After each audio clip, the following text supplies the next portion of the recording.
Vice President of the TriMet Board of Directors, and this morning our illustrious Board President, Bruce Warner, is going to be joining by phone, so I will actually be presiding over this meeting. So hopefully you can strap on your seatbelts and be ready for an incredible journey. In just a moment, we'll open up the public comment or the public forum, which is intended to hear from the community on matters before the Board of Directors. If your issue is not within the jurisdiction of the TriMet Board, TriMet staff is here, of course, to listen to your concerns and give you some responses. And we've got various TriMet folks around the room that would be happy to connect with you to ensure your thoughts and concerns are heard. Those who are scheduled to speak have had the opportunity to sign up 30 minutes before the public forum opens. The comments will be taken in the order they have signed up. Written comments have already received online or through the mail have been shared with the board, and the comment cards completed today will be forwarded to all board members and will become part of the formal public forum record. The public forum will last 45 minutes, and individual comments are limited to 3 minutes. And if you have anything additional to share after 3 minutes, certainly you can give us some written comments and make sure that we have that. This morning we have 2 individuals signed up for public comment. So with that, we'll go ahead and get started. First person is Deborah Olson, and then we also have Huey Ong.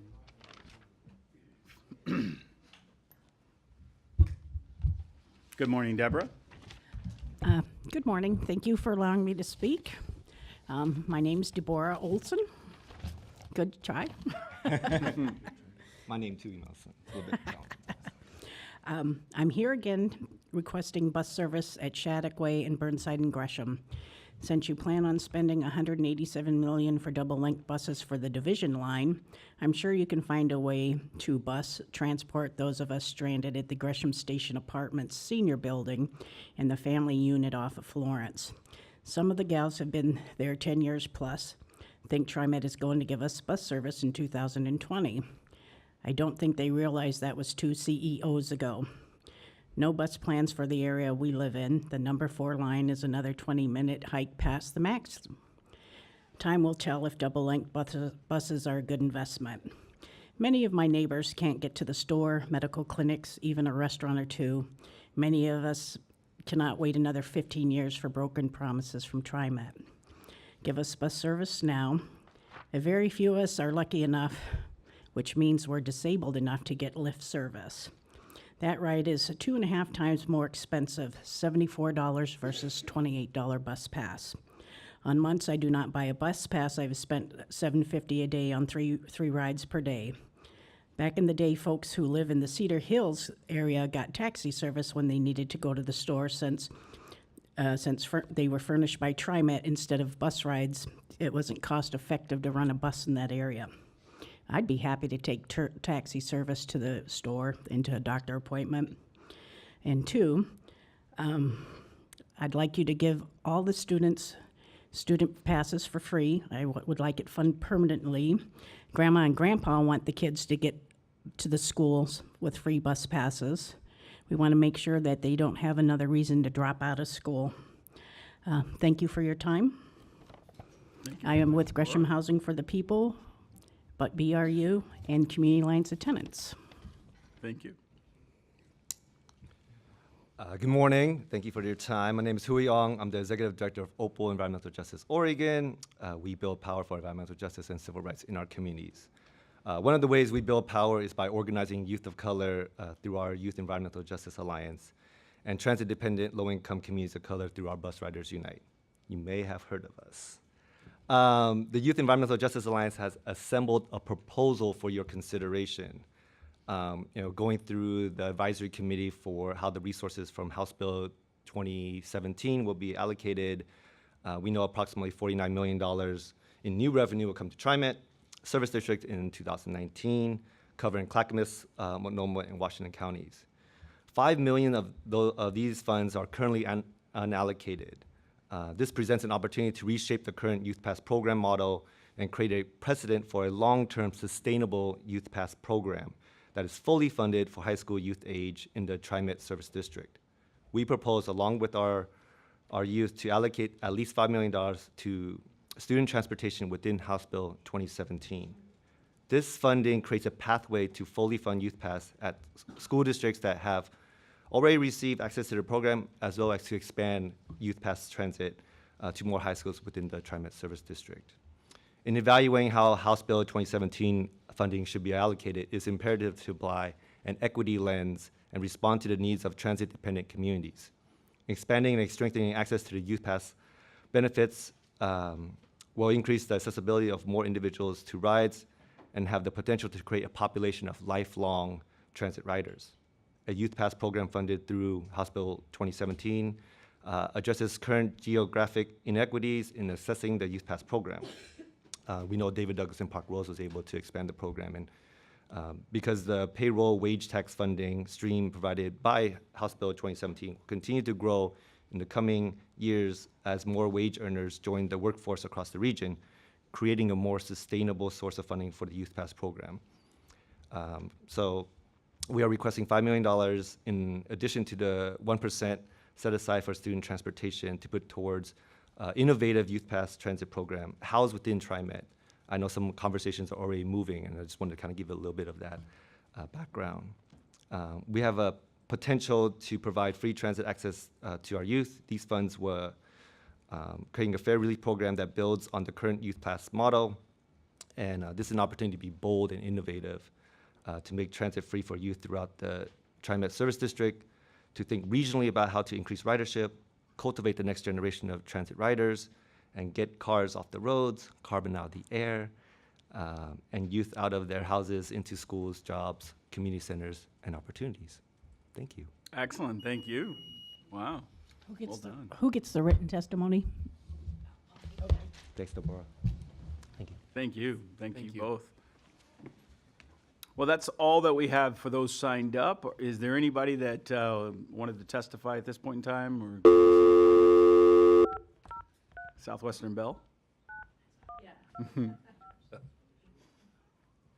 All right. Seeing no further people wishing to comment, we'll close the public forum at this point, and now we'll officially open the August business meeting of the TriMet Board of Directors. We'll begin with board reports. Hopefully he's alive. Good morning, Bruce. Good morning. I am woefully filling your seat today, and hopefully we'll get through it again without any big major mistakes. Although I have been taking notes for the last 6 years on how you do this stuff. So with that, we'll start with the board reports, and actually I will give the first board report. You guys are probably going to be tired of me when we're all done. Finance and Audit Committee. We had the Finance and Audit Committee before this meeting this morning, and we looked at a couple of different key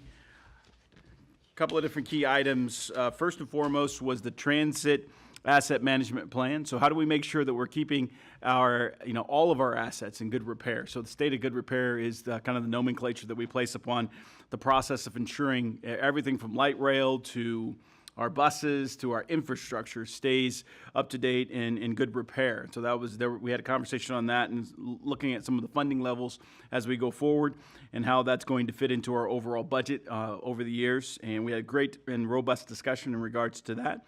We discussed, similar to what was just referenced here, HB 2017, and looking at some of the electrification of our fleet, and that's going to be kind of a bunch of give and take as we look at the path forward in regards to investments in key assets and potentially in the longevity and the life expectancy of some of those assets. So that I know that's going to be in front of the HB 2017 committee and some of the things and give and take that's going to need to occur there. And so we got a little bit of initial insight in some of those dollars and numbers. And lastly, we reviewed kind of an OPEB, which is other public employment benefits, OPEB, and our requirements there in regards to funding and funding levels. So we got a brief update on that and some of the changes in actuarial list and all the information that goes into that. So those are the three major areas that we looked at in the Finance and Audit Committee this morning. Any questions from the board members? Dr. Simmons actually was in there, and she was in attendance, and Bruce is usually at that meeting also, but he's out today and joining us by phone for this meeting. But any questions?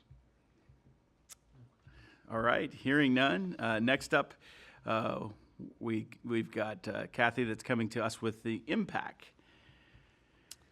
Good morning, everybody. So I have a little bit of a report to share on MPAC, which stands for Metro's Policy Advisory Committee, which I sit on behalf of TriMet. So at the last board report, we talked about, I had mentioned the urban growth boundary and how the expansion of that boundary by the cities that came forward with proposals that is still in discussion. So in terms of the timeline, MPAC didn't make any actions at our last meeting. In fact, we are, in terms of the timeline around the urban growth management decision and community engagement, we are in the summer months where MPAC is continuing to get feedback from community and city and stakeholders, and we hope to make a decision with Metro Council by fall of 2018, and that is slated for, I believe, in early December. So in September 20th and 27th, there's going to be continued public comments around UGB expansions, and we will continue to get feedback and weigh in on these proposals.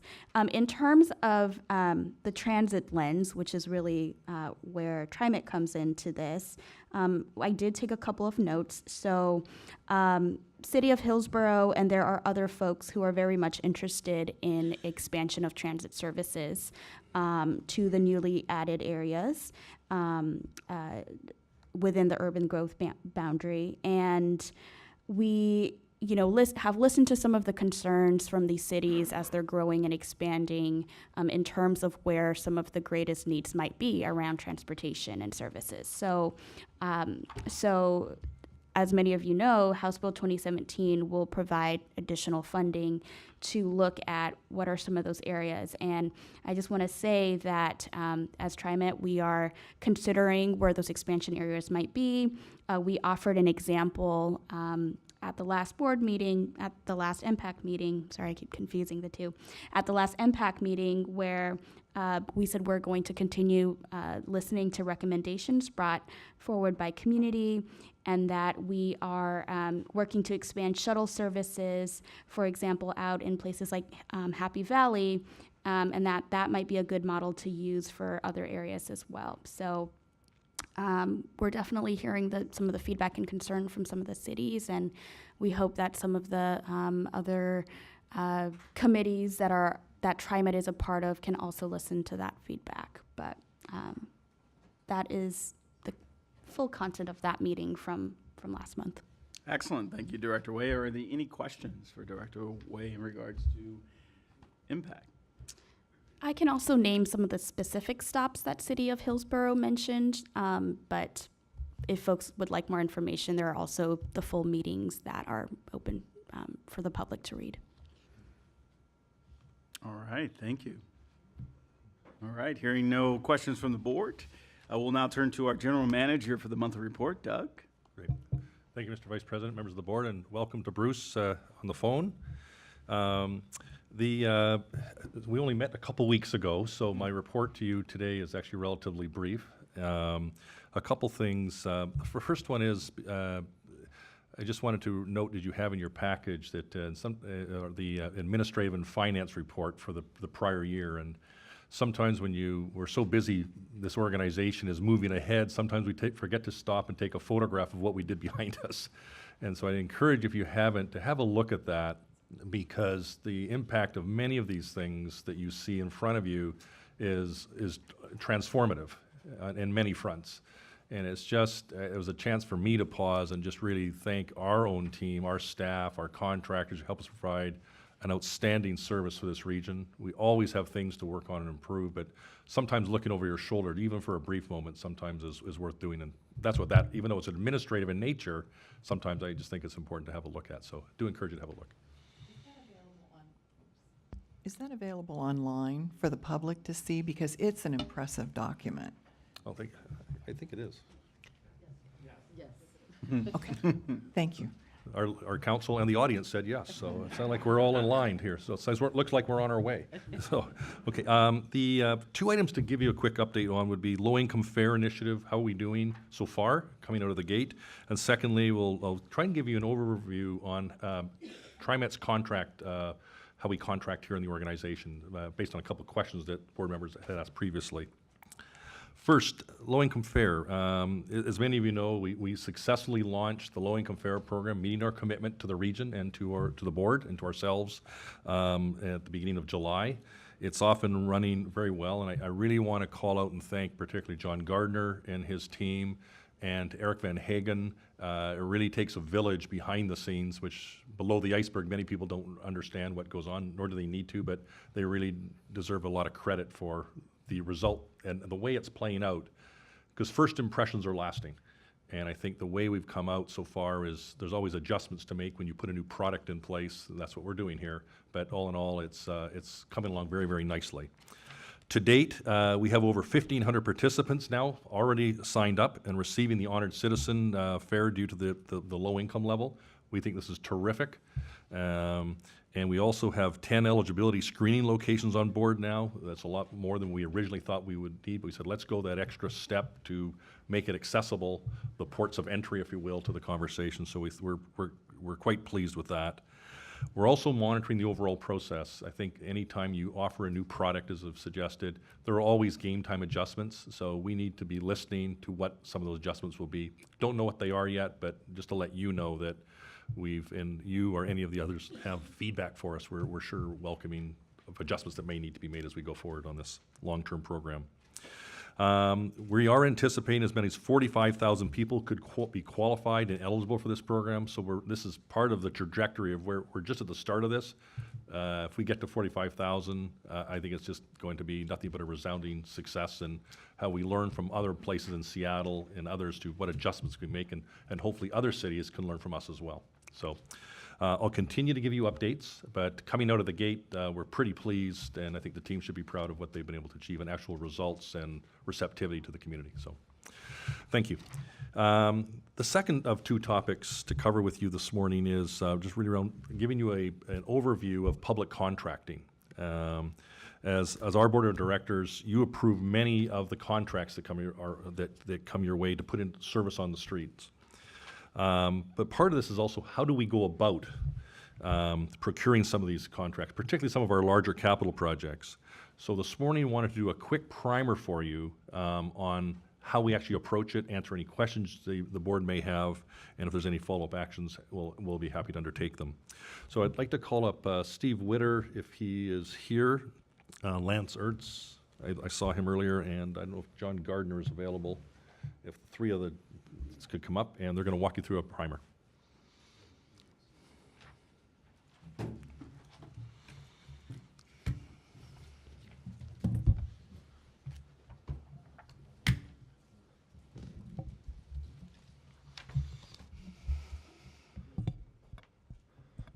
So I'm going to start. I'm Lance Ertz, Director of Real Property, although that title is maybe a little misleading why I'm up here talking about contracts, but I'm also in-house counsel here and spent a lot of time working in the contracting world. So I'm going to give a very, very brief overview of public contracting, just kind of the structure, the laws and the rules of public contracting.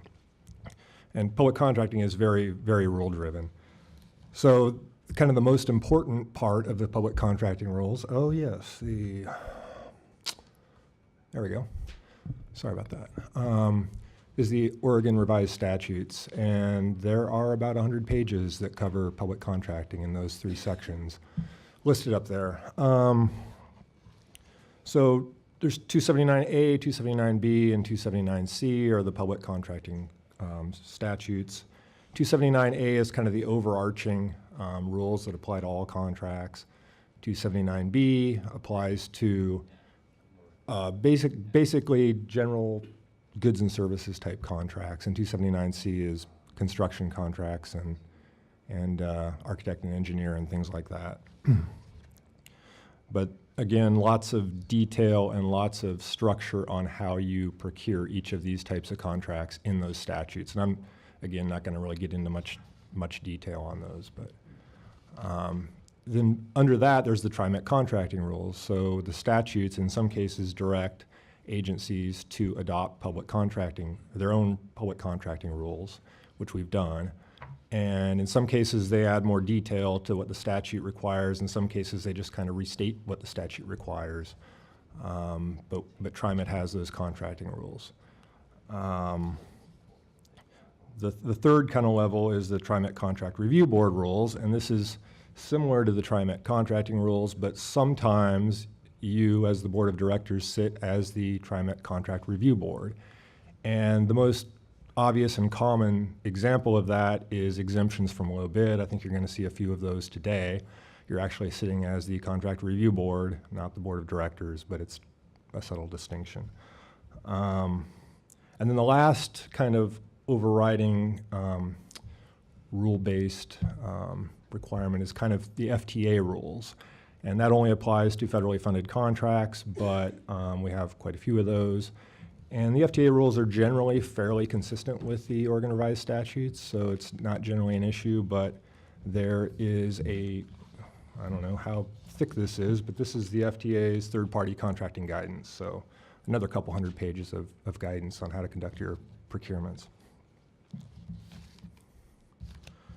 So just a real quick overview of procurement methods. This is, again, fairly basic stuff, but there's really two methods generally: invitation to bid, which is where you go based on lowest price, and really that's all you can look at is lowest price. And as long as the bid is responsive and the bidder is responsible, you have to award the contract. And so the definition of those two things: responsiveness deals with whether the bid itself complies with all the requirements of the bid process and the law, and responsibility lets the agency take a little bit of a look at the contractor's skill and experience, not a very deep look, to see if they're qualified to perform the work. It's very, very rare that we would disqualify someone based on responsibility, but those are really the two things you look at on an invitation to bid. But generally, the lowest price gets the contract. The other procurement method that we use quite a bit of is the request for proposal process. And in that process, you can look both at the price and at the qualifications of the proposers and the contractor. So you have a selection committee that reviews the proposal based on things like the qualification, past experience. You can look at DBE plan and things like that in that contracting process. So the last thing I'm going to talk about is kind of the types of contracts. Again, there's four general types. There's goods and services contracts, which are your basic contracts, and not construction, not architect and engineer, or personal services. You can do those at the discretion of the agency, either through an invitation to bid or an RFP process. A construction contract is also called a public improvement contract in the statutes. And the state of Oregon has a preference for invitation to bid in that case, which is why we have to do an exemption if we want to do an RFP process for a construction contract. We have to explain why the RFP process is more favorable to the agency than a low bid process would be. So again, I think you're going to see two or three of those today where we're talking about that. We have to do findings, we do a public hearing, and public has a chance to come and comment on our findings and our opinion that the RFP process is more favorable than the low bid process for construction contracts. Architecture and engineering contracts, those are the ones, I think there was a little conversation last month about the Brooks Act and the qualifications-based selection, which basically means you cannot consider price when you're selecting the most qualified contractor. You negotiate the price after the contractor is selected. So that's in architecture and engineering, and there's other related fields that also covers. And the last one there is personal services contracts, which are basically, they're defined as services where the skill, ability, resources, knowledge, or expertise are of paramount importance. It could be things like lawyers, accountants, those personal services type things. If it's not an architecture and engineering personal services contract, you can consider price in selection, and you would generally do that also through an RFP process.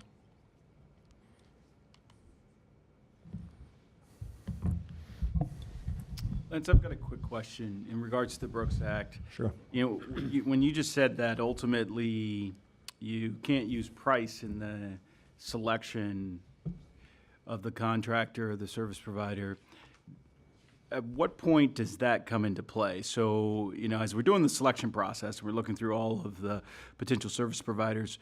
Is that the point as in which the quote-unquote selection is made, or is it at the board level that the selection is made? I just want to understand at what point, as a board, we consider are we considering, you know, project value and approving the project value at that point, or are we approving just the contractor and the price, quote-unquote, is a separate decision point? So before it gets to the board, so the way it would work is the selection committee would select the proposer they think is most qualified, and at that point they would begin negotiations on coming to an agreed upon contract price to do the work.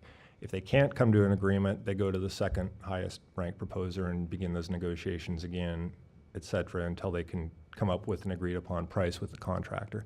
So by the time it gets to the board, we should know both the contractor and the contract price. All right, excellent, thank you. Sure. Any other questions before we go on? I have a question. Dr. Baumann? We often hear that a price that a contractor has proposed is consistent with TriMet's own, or not, with TriMet's own evaluation of cost. How does that internal evaluation take place? There is a fair cost estimate performed prior to the time the procurement's put on the street for, or advertised for responses. So we are required to kind of do our own estimate as to what that work costs, and then we kind of can compare the responses to our estimate and see, you know, sometimes it'll tell you if something's terribly wrong. In a bid context, if you get several bids, obviously you have a pretty good idea based on how close together the bids are, or far apart the bids are, on whether the, you know, one of the contractors is maybe seeing things differently, and that's an issue. But we need to do, we do that prior to the time or very close to the time the procurement is advertised. So if there's a difference, it's possible the contractor might point out that maybe your internal analysis has missed something, possibly. It's possible. It's a good tool for us, and again, on FTA contracts, we're definitely required to do that.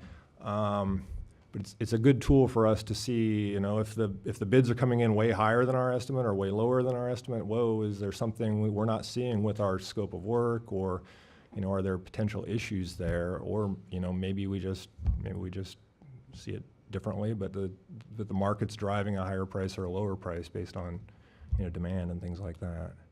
Thank you. Sure. Good morning, I'm Steve Witter. I'm going to talk a little bit not about the procurement methods, but the delivery methods, as we call it.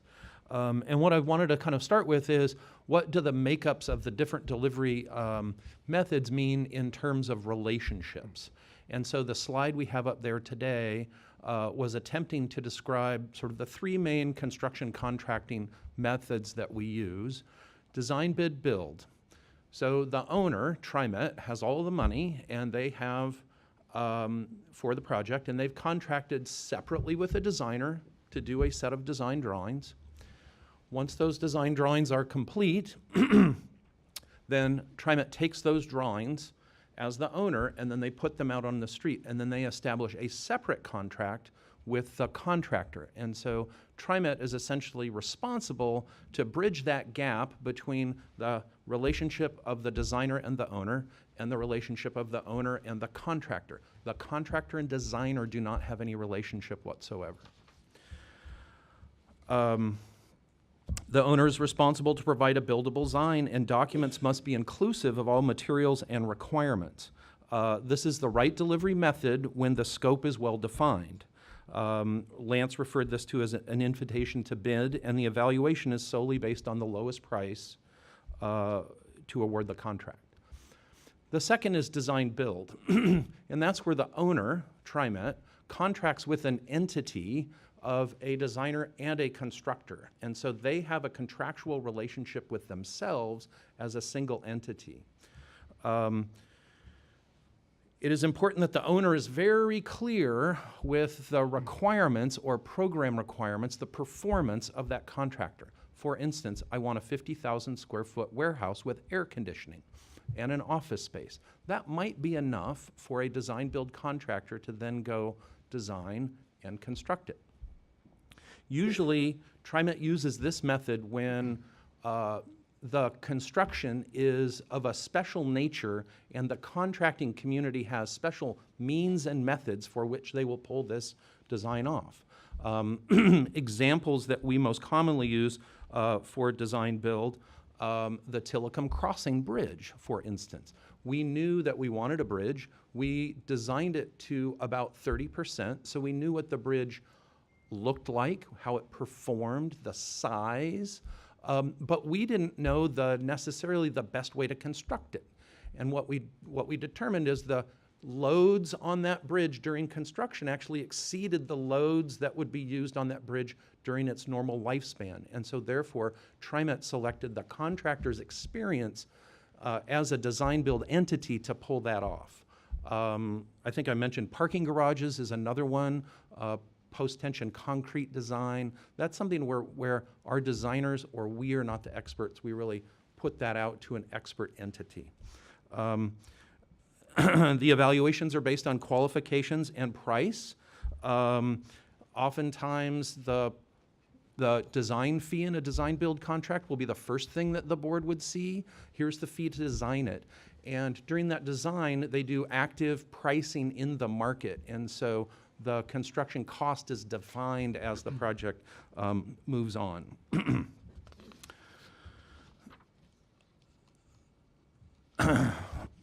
This slide is also a part of my discussion here. CMGC, now that we've looked at design bid and design build, CMGC is a little bit different because the owner and the contractor have a relationship together as they engage the designer in the final design of the project. And so oftentimes we're coming here with the CMGC asking for pre-construction services. So that's where the contractor is actually assisting us in making decisions along with the designer so that we're designing it with constructability in mind or other special requirements that we might have. Some of those special requirements include constructing while maintaining vehicular or rail traffic. So we can't shut down our system necessarily all the time each time we want to do a project. So the steel bridge work that we'll see a little bit in resolution later is a CMGC because we negotiate with the contractor work windows and different methods of doing construction to minimize impacts to the operating system. We also do this where we might have special right-of-way requirements. The orange line, we had a tremendous amount of right-of-way, and we weren't able to necessarily deliver that right-of-way all at one time to the contractor. So through the CMGC, we helped negotiate what that context would be, and they were able to monetize that risk within the contract. The CMGC model is one that we've used very successfully on Interstate Max, the Max Green Line inside of the downtown mall area, and also the Orange Line as well. And you guys have seen other CMGCs. Pal Garage is one we'll look at a little bit later today as well. Steve, what does CMGC stand for? Oh, Director Simmons, I'm so sorry. Construction Manager General Contractor. I do apologize. We throw these terms around all the time. And but some of the benefits, again, a CMGC is a negotiated contract. It gives live market cost feedback. So we're actually seeing live pricing as it goes. It allows, as I mentioned, the special requirements to be understood and monetized. It allows TriMet to influence the subcontracting plan and maximize our participation for certified firms DBE, MW, ESB. And it does require that we do the public findings, as Lance mentioned, and that you as the contract review board approve that. Quickly, I know I'm sort of over my time here, sorry. Some of the outcomes, as I mentioned, are just to kind of wrap up. Design, bid, build, small projects, very well-defined scope, and it's also a place where we bring in new firms to TriMet. Design, build, sort of specialty construction or requirements. that designer and contractor know, CMGC, special owner requirements that need to be managed. I wanted to talk about how we've done with our certified firm participation in these different delivery methods. Interstate Max, $34.9 million went to certified firms. That was 18% of the construction project. The Green Line, $57 million went to certified firms. That was 17%. PMLR, we hit 26% at $175 million.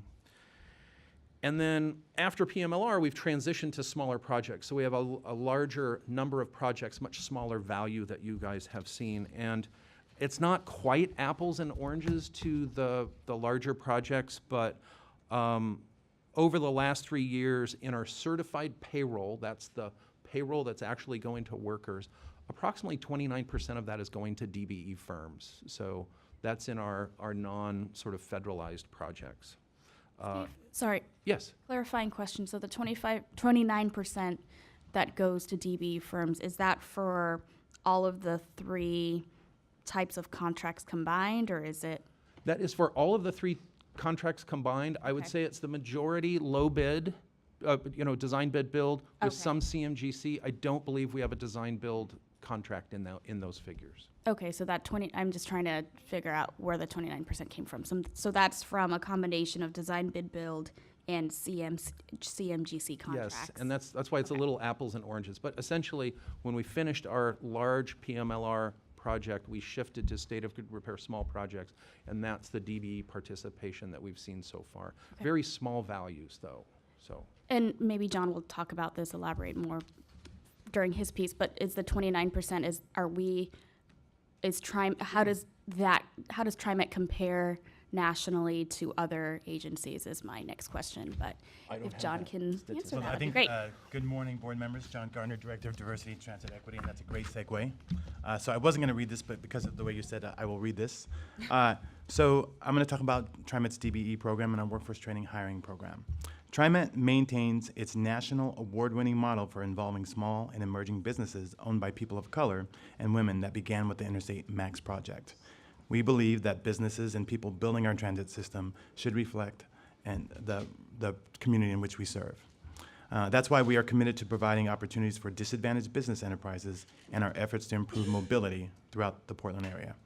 The program is managed by the Department of Diversity and Transit Equity, and we do so in partnership with Capital Projects and Procurement. So for context, that 29% that you've just heard about, that's probably 2 to 3 times greater than any other public agency across the Portland Metro over the last decade. Like, I couldn't think of 5 to 6 projects that have outperformed TriMet's contracting strategy.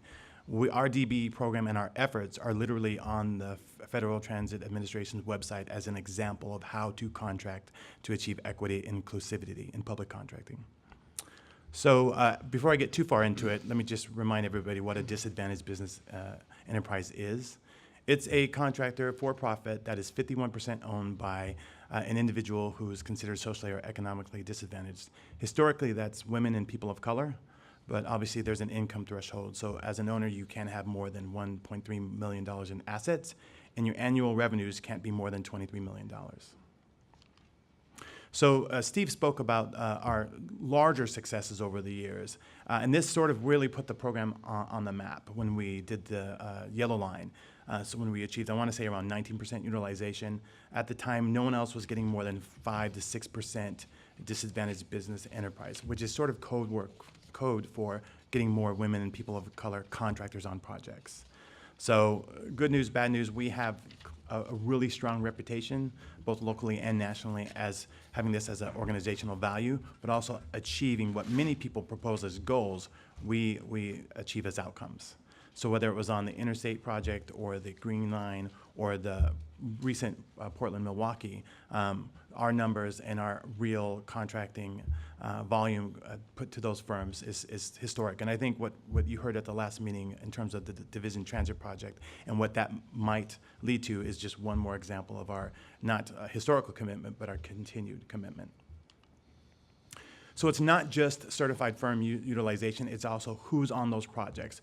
We're very committed to ensuring that the workers on our projects are reflective of the community, and we track demographics through certified payroll, which I think you heard earlier in terms of certified payroll. We track gender and race, and we actually track apprenticeship. So we want our contracts and our projects to actually train the future workforce. So how do we achieve these 29%, these historic numbers? One thing to remember when you review these contracts is that we are a race and gender neutral contracting agency, so we don't set goals in our actual contracts. I think we set a culture and sort of an expectation that when you propose for work on TriMet, you should be inclusive in your subcontracting strategy as well as your workforce. But we don't have any explicit goals in our actual procurements. We do have a negotiated goal with the U.S. Department of Transportation to strive for 10.72% DBE utilization, and that was developed by looking at the field of available contractors and developing a formula for what we think at a minimum level we could achieve. But even with that goal, we don't put that into our contracts.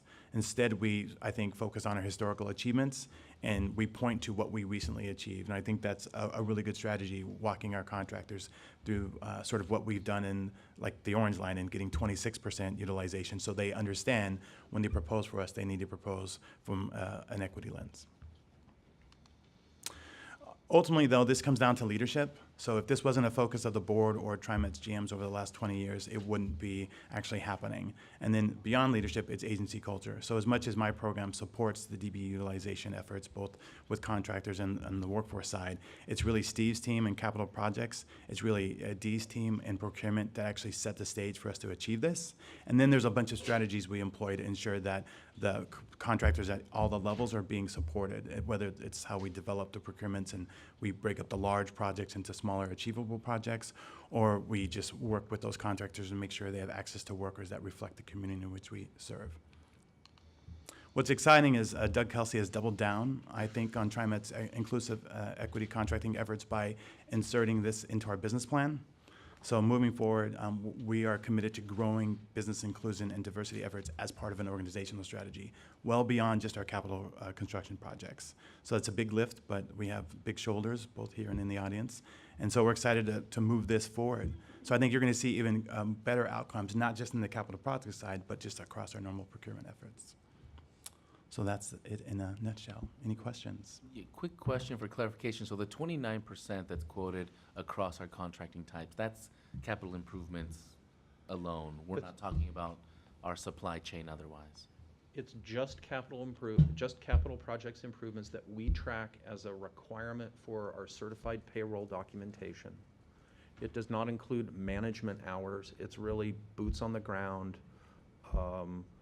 But in terms of a way to sort of track relatively how much work is going out to DB firms, that was the source that we picked. Can you elaborate a little bit about some of the apprenticeship programs around training and sort of preparing this, maybe next generation of workforce? Sure. And what our involvement as TriMet is around those things? Well, TriMet itself has an apprenticeship program, but there are about 19 joint apprenticeship training councils across the Tri-County area. Every major trade has one, whether it's roofing or carpentry or laborers or whatnot. And so, like many, I believe the state actually passed a minimum of like 60% apprenticeship utilization on state-funded projects. Historically, we're around 20%. I'm on the State Apprenticeship Council. There's all kinds of rules, much bigger than those books, in terms of each trade has its own apprenticeship requirements and responsibilities. You can sign on if you don't have your own training program with a joint apprenticeship training council where you can pull workers. There's a lot of organizations beyond TriMet that are really pushing for equity in the trades, which more and more are requiring the trades to recruit women and people of color into their folds. So whether you're union or non-union, there's an increase in availability of workers. So the expectation is there's going to be a need for about 15,000 more construction workers over the next 5 to 7 years, and that's across all those trades. So a lot of organizations, including TriMet, are really promoting contractors and owners and community members to pursue careers in the construction because it's still a very attainable way into family wage jobs in the middle class. Great. I think for me, as a board member, I would be interested in seeing where there could be more partnerships between our high schools and colleges, community colleges, for example. And if that's already, something that TriMet is working on, that's great. But I see that as a pipeline of, folks who are needing livable wage jobs to go into. So. I agree. Any other questions?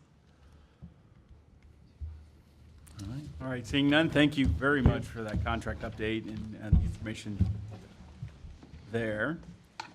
Thank you, gentlemen. That would conclude my report, Mr. Vice President, for today. All right, excellent. Are there any questions for General Manager? Seeing none at this point, now we'll move to the consent agenda. Items appearing on the consent agenda are considered to be routine and may be approved by the board in one blanket motion. This morning, we've got 3 items on the consent agenda. The very first one is meeting minutes of our last meeting.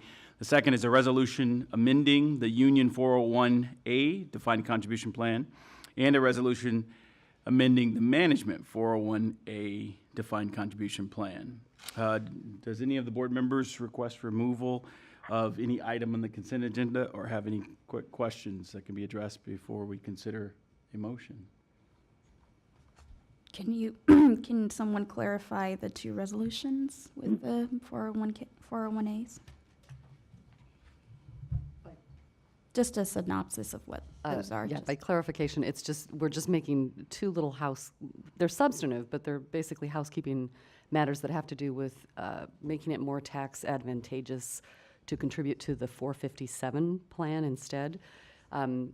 And we have very few participants that are currently putting post-tax dollars into the 401A plans, but this way, if we eliminate that provision, it'll encourage them to put it into the 457 instead, which is more tax advantageous to them. So that's what it is. It eliminates the ability to put post-tax dollars in. Okay. And that's both Resolution 1808, 57, and 58? Correct. We have 2 different plans. We have a defined contribution plan for the union employees and one for management and staff. Okay. All right. Any further questions? Well, seeing none, is there a motion? So moved. I'll second. We have a motion and a second. Any further discussion on the consent agenda? Hearing none, all those in favor say aye. Aye. All those opposed, same sign. Oh, sorry. Sorry there, Bruce. All those opposed, same sign. All right, motion carries. Thank you very much. Now for our first business resolution, Resolution 1808-59, authorizing a contract modification with Stacy and Whitbeck for Construction Manager General Contractor, CMGC, which we just learned, services for the Steel Bridge Transit Improvement and Track Rehabilitation Project. Mr. General Manager? Thank you much, Mr. Vice President. This modification would advance package 2 of 9 included in the project at the amount of approximately just over $2.052 million. This includes allowances for some minor and additional repairs and improvements for the steel bridge. The improvements are necessary here to increase the reliability of the steel bridge, which is now actually over 100 years old. They're also needed to improve the speed and reliability. The light rail vehicles in particular, even though buses use it as well, but particularly focused on the rail side of the bridge. All of our TriMet lines, some background, the Max blue, green, red, yellow, and orange, they all cross a steel bridge. So this is, if you will, a very strategic issue and asset for the resiliency of our rail system in particular. It's a critical point of our day-to-day delivery. Union Pacific does own the bridge, and they lease it to ODOT, or Oregon Department of Transportation. TriMet is a subtenant or lessee under ODOT's contract with Union Pacific, or UP. In addition, these bridge improvements, the track rehab or rehabilitation work, it's necessary at multiple locations throughout that system. It was while we were preparing the original request for proposals that we became aware of this additional necessary rehabilitation work. Sometimes you don't know until you get in, and this is one of those examples where there's more things that have come to light that we need to undertake. In February of 2017, our staff requested and received a new exemption from the low bid requirement, if you recall, for the board members that were present at the time, for the additional scope considered. The board had voted at the time to award the contract to Stacy and Whitbeck, who's done some great work for us over the years. The pre-construction services and package 1 construction, they are now complete. We are now underway on the next phase of this multi-dimensional rehab work. It included the Steel Bridge East End civil and drainage, as well as the Providence Park max improvement work that was conducted earlier in May. TriMet is prepared to modify the contract today to add the construction for Package 2 now, which you have in front of you. This includes Hillsborough max improvements work at Hadfield Government Center as well. Competitive pricing of Package 2 has been ensured through the open book pricing negotiations and TriMet's competitive bidding of scope work, some of the types of processes that the gentleman just before us in the GM's report just updated you on.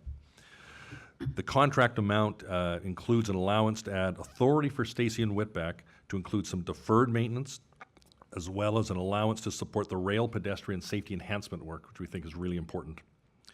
TriMet is satisfied with Stacy and Whitbeck's work to this point, and there have been no major safety incidents of any kind or disputes of the current work that's been underway, excuse me. In the original proposal from Stacy and Whitbeck, it stated that it expected to obtain minority, women-owned, emerging small business and service disability, veteran-owned business participation of approximately 18%. That's quite a mouthful, sorry. Through the subcontracting opportunities. For Package 1, Stacy Whitbeck was expected to achieve 17% utilization, but in fact achieved over 18.4%. For Package 2, they expect to achieve the 18% utilization. If this is approved by the board today, we will work with Stacy and Whitbeck to maximize the involvement of those qualified businesses. The funding requested, finally, is by the attached resolution for Package 2 is included in our FY19 and 20 capital budget program. That concludes my comments, and your approval is recommended. And I'll maybe call up Steve Witter if there's any technical questions that may be asked. All right, thank you for the summary, and Director Gonzalez. Thank you, Director Stovall. Question about the Package 2 inclusion. Has the contractor established a predicted or a feasibility analysis for what Package 2 might be able to accomplish? Vice President Stovall, Board Member Gonzalez, it's my pleasure to bring up Scott Robertson, who is our project manager for that project, and I think he's the most qualified one to address your question. Sorry, could you restate the question again? Certainly. Was curious if you've done any feasibility analysis on what inclusion targets might be reachable in Package 2. Yeah, we have. So right now, the pricing that we've negotiated so far includes just over 18%. So it's $407,000 of the total contract package. Of that, about $100,000 is traffic control services. There's around another $100,000 of demolition, saw cutting, and trucking. And then there's about $230,000 worth of signals and electrical work done by a contractor that's actually relatively new to us. They're Liberty Electric out of Seattle. And we're looking right now at adding a concrete package. There's a lot of, if you're familiar with Hatfield area, there's a lot of red concrete out there that's stamped. And so it's kind of specialty work, and there's a contractor that worked on the initial construction 20 years ago that we're going to try to get on board, which would add another $250,000 worth of work. So overall, we're hoping to be in the $600,000 range, which would push us up just over 20%. Thank you. Yeah, Director Simmons. This is really a question directed more to General Manager.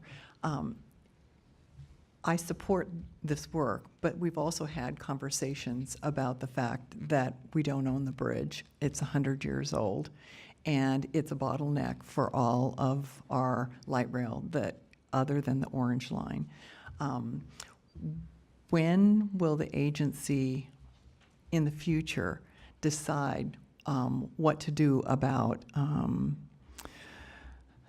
the crossing potential over the river if this, because I know it's difficult to think about trying to expand lines on a 100-year-old bridge. So we've talked about it informally. When in the future do you think the agency will be ready to really approach an alternative? I think this is a great question. I think firstly, there's some work being done by TriMet right now, some early pre-feasibility study on options. I don't know the exact time now. That's probably about a year away, Steve.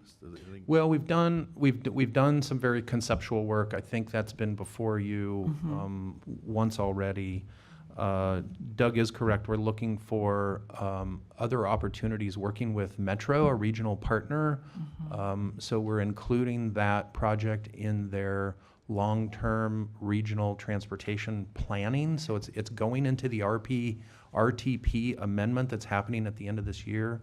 Additionally, as we're looking for a region-wide funding measure that would include Southwest Corridor and a host of other projects that are needed around the region, both transit and other transportation, we're asking that there are specific funds set aside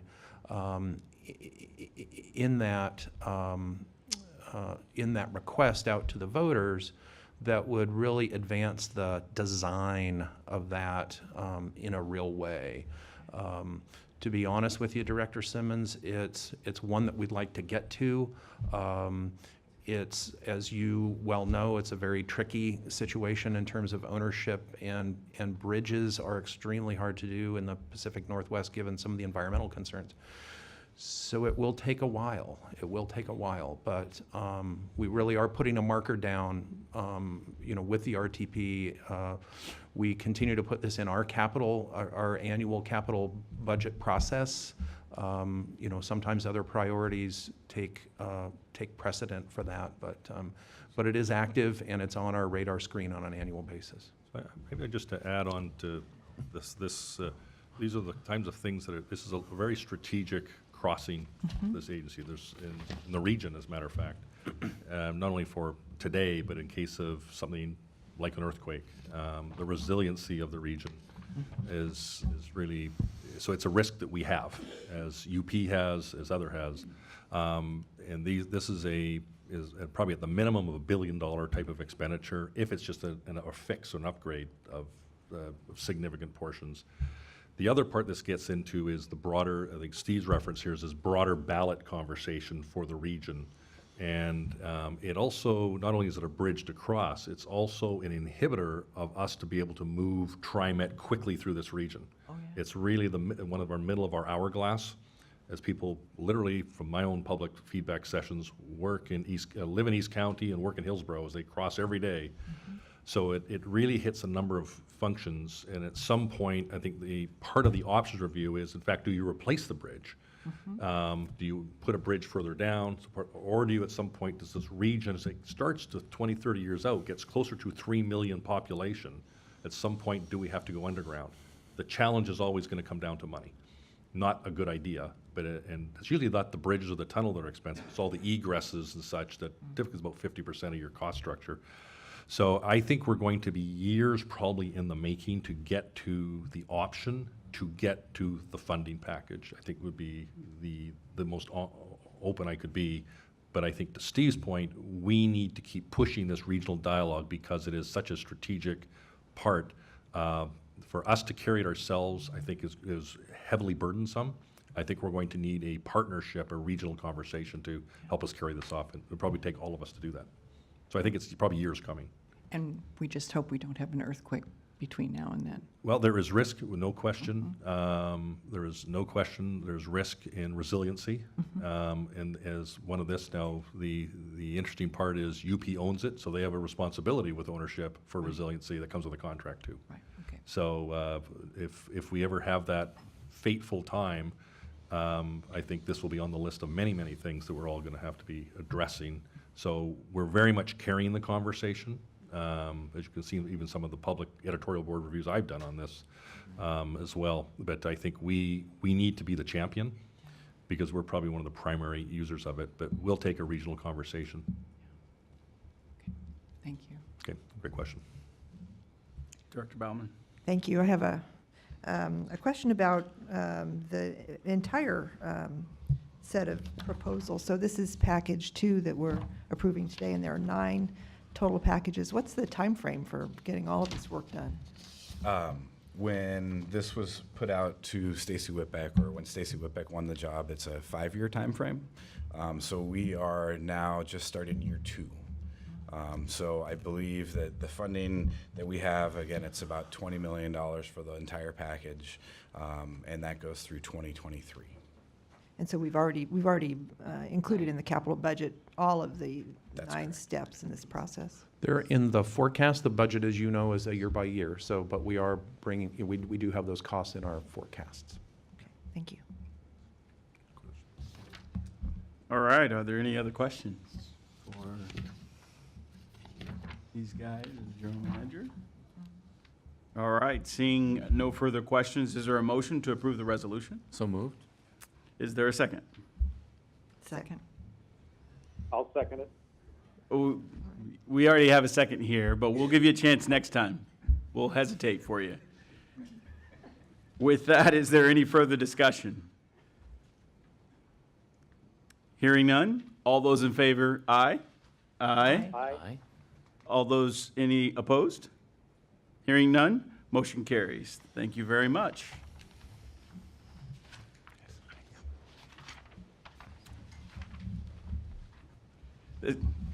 I assume you're waiting for the next resolution. The second resolution is Resolution 180860. The Board of Directors acting in capacity as the TriMet Contract Review Board, which Lance referenced earlier is also the board, exempting from competitive bidding requirements a contract for construction manager, general contractor, so CMGC, services for the fourth bus base facility project. So, Mr. General Manager, Thank you, Steve? Mr. Vice President.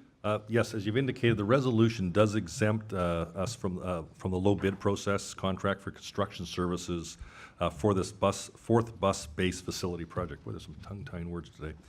The project consists of construction of a new facility to accommodate our growing bus fleet, which is basically at capacity this fall. The approval will allow TriMet to initiate a competitive RFP, or request for proposal process, to select the most highly qualified proposer for award of this contract. The TriMet Board of Directors, acting in its capacity as the TriMet Contract Review Board, you may exempt the contract, as the earlier presentation covered, from the competitive ceiling bid requirements if the exemption is unlikely to encourage favoritism and will likely result in substantial savings and benefits to TriMet as an agency. We're in the midst of a rapid expansion, as you know, the largest in our history, with the largest expansion kicking off this fall. And the fourth facility, bus facility, is part of that expansion. For us to achieve and maintain the highest level of safe and reliable service, we need to procure an additional 200 buses over the next 6 years. This will increase the fleet from approximately the high 600s to over 900 buses by 2024. With all 3 current bus bases at this capacity, the maintenance work, the procurement work must get underway right now. The project will be located at 4421 Northeast Columbia Boulevard. I think we've spoken about the fourth bus facility at prior briefings. It's the site of an existing heavy equipment maintenance facility. The Caterpillar facility, as people would know driving by. TriMet will design and build the project in 2 phases. The first phase will repurpose existing buildings. The second phase will see the construction of new and permanent bus operations and upgraded and replaced maintenance facilities. An exemption from the low bid is required to enable TriMet to select its contractor using a best value process. Under the traditional low bid procurement method, TriMet may consider only price in selecting a contractor. The competitive RFP process allows TriMet to select a contract upon consideration of many factors, and not only price, but including price. For example, use of the competitive RFP process allows TriMet to consider the DBE plans of proposers, as well as workforce diversity in awarding the contract. Additional considerations are provided in great detail as you've got in your Exhibit A in the resolution, which is included in your board packet. The project, as like the prior resolution, is included in the budget 1819 program. Mr. Vice President, the approval is recommended. All right, thank you very much, Mr. General Manager. Are there questions for, I see Steve is still with us at the table. Are there any questions for Steve or General Manager? Yeah, Director Gonzalez. Thank you. As a new board member, just to provide a little bit of context, how common or uncommon is it for us to utilize an approach like this, exempting from the low bid process to look at best value? Well, I would have to, if I could, I'm sorry, Director Stovall, Director Gonzalez. We don't do a lot of vertical construction. We don't do a lot of buildings, but we have built over 60 miles of light rail in this system. And that is where the majority of our CMGC contracting experience is. However, we used a CMGC contractor to remodel the Center Street operations facilities where our bus is located on 17th Avenue, our operations facilities there. You'll see today we're also utilizing the CMGC process for the Powell Garage, and we're asking for a modification to that contract to get into the construction there. So as we are shifting our focus away, well, not away, but as we are bringing into focus the rehabilitation of our facilities, some of which, like in the Powell Garage, is essentially raising the site clean and building a brand new facility. We found the CMGC is a good way to work because we're having to manage phasing on the sites. And that's been a kind of, in the Powell Garage, that's been a developing story as we know more about what our workforce needs are and our operational needs. So those are things that we can't clearly define in a low bid situation. And so, as I described, very well-defined projects are great for low bid. Design build, we actually don't feel like that's the right method here because we are discovering more and more about the existing buildings on site at this location. Our effort is to be as cost-effective as possible by utilizing some of the infrastructure that is there. And I think that, again, is sort of an iterative process. We need to get in there, understand what these buildings need, do some value sort of evaluations on whether we keep a building or remove a building and replace it. And so being able to work with a contracting entity and a design entity we see as an advantage. So very long-winded answer. I hope that Thank I you. didn't take too much of your time. Follow-up, if I may. In the spirit of preventing favoritism, then it sounds to me like this methodology will still allow us the opportunity to have more than one potential design-build contractor come to. Absolutely. Because it's a negotiated procurement doesn't mean that there's no competition. And we encourage competition. Price is a component here, as well as performance and qualification. So we've not seen that competition has been limited via this delivery method. Thank you. If I may just add, in the case where we feel competition is lacking, sometimes we will pull it and go back and check the market and try and create competition, and we'll reapply an RFP in certain cases where it's lacking. Just a quick question in regards to, I know last month we approved an agreement with Raymore Construction. Was Yes. that a CMGC? Yes. That's what I recall. So in reference to what you're saying, Director Gonzalez, I think that's a good example of the CMGC actually bringing in an outside contractor that's never done CMGC for us and allowing the kind of the DBE program to really expand into that space. So I think that's a great example of using CMGC for a DBE contractor and moving forward with that opportunity. So I don't think it limits us.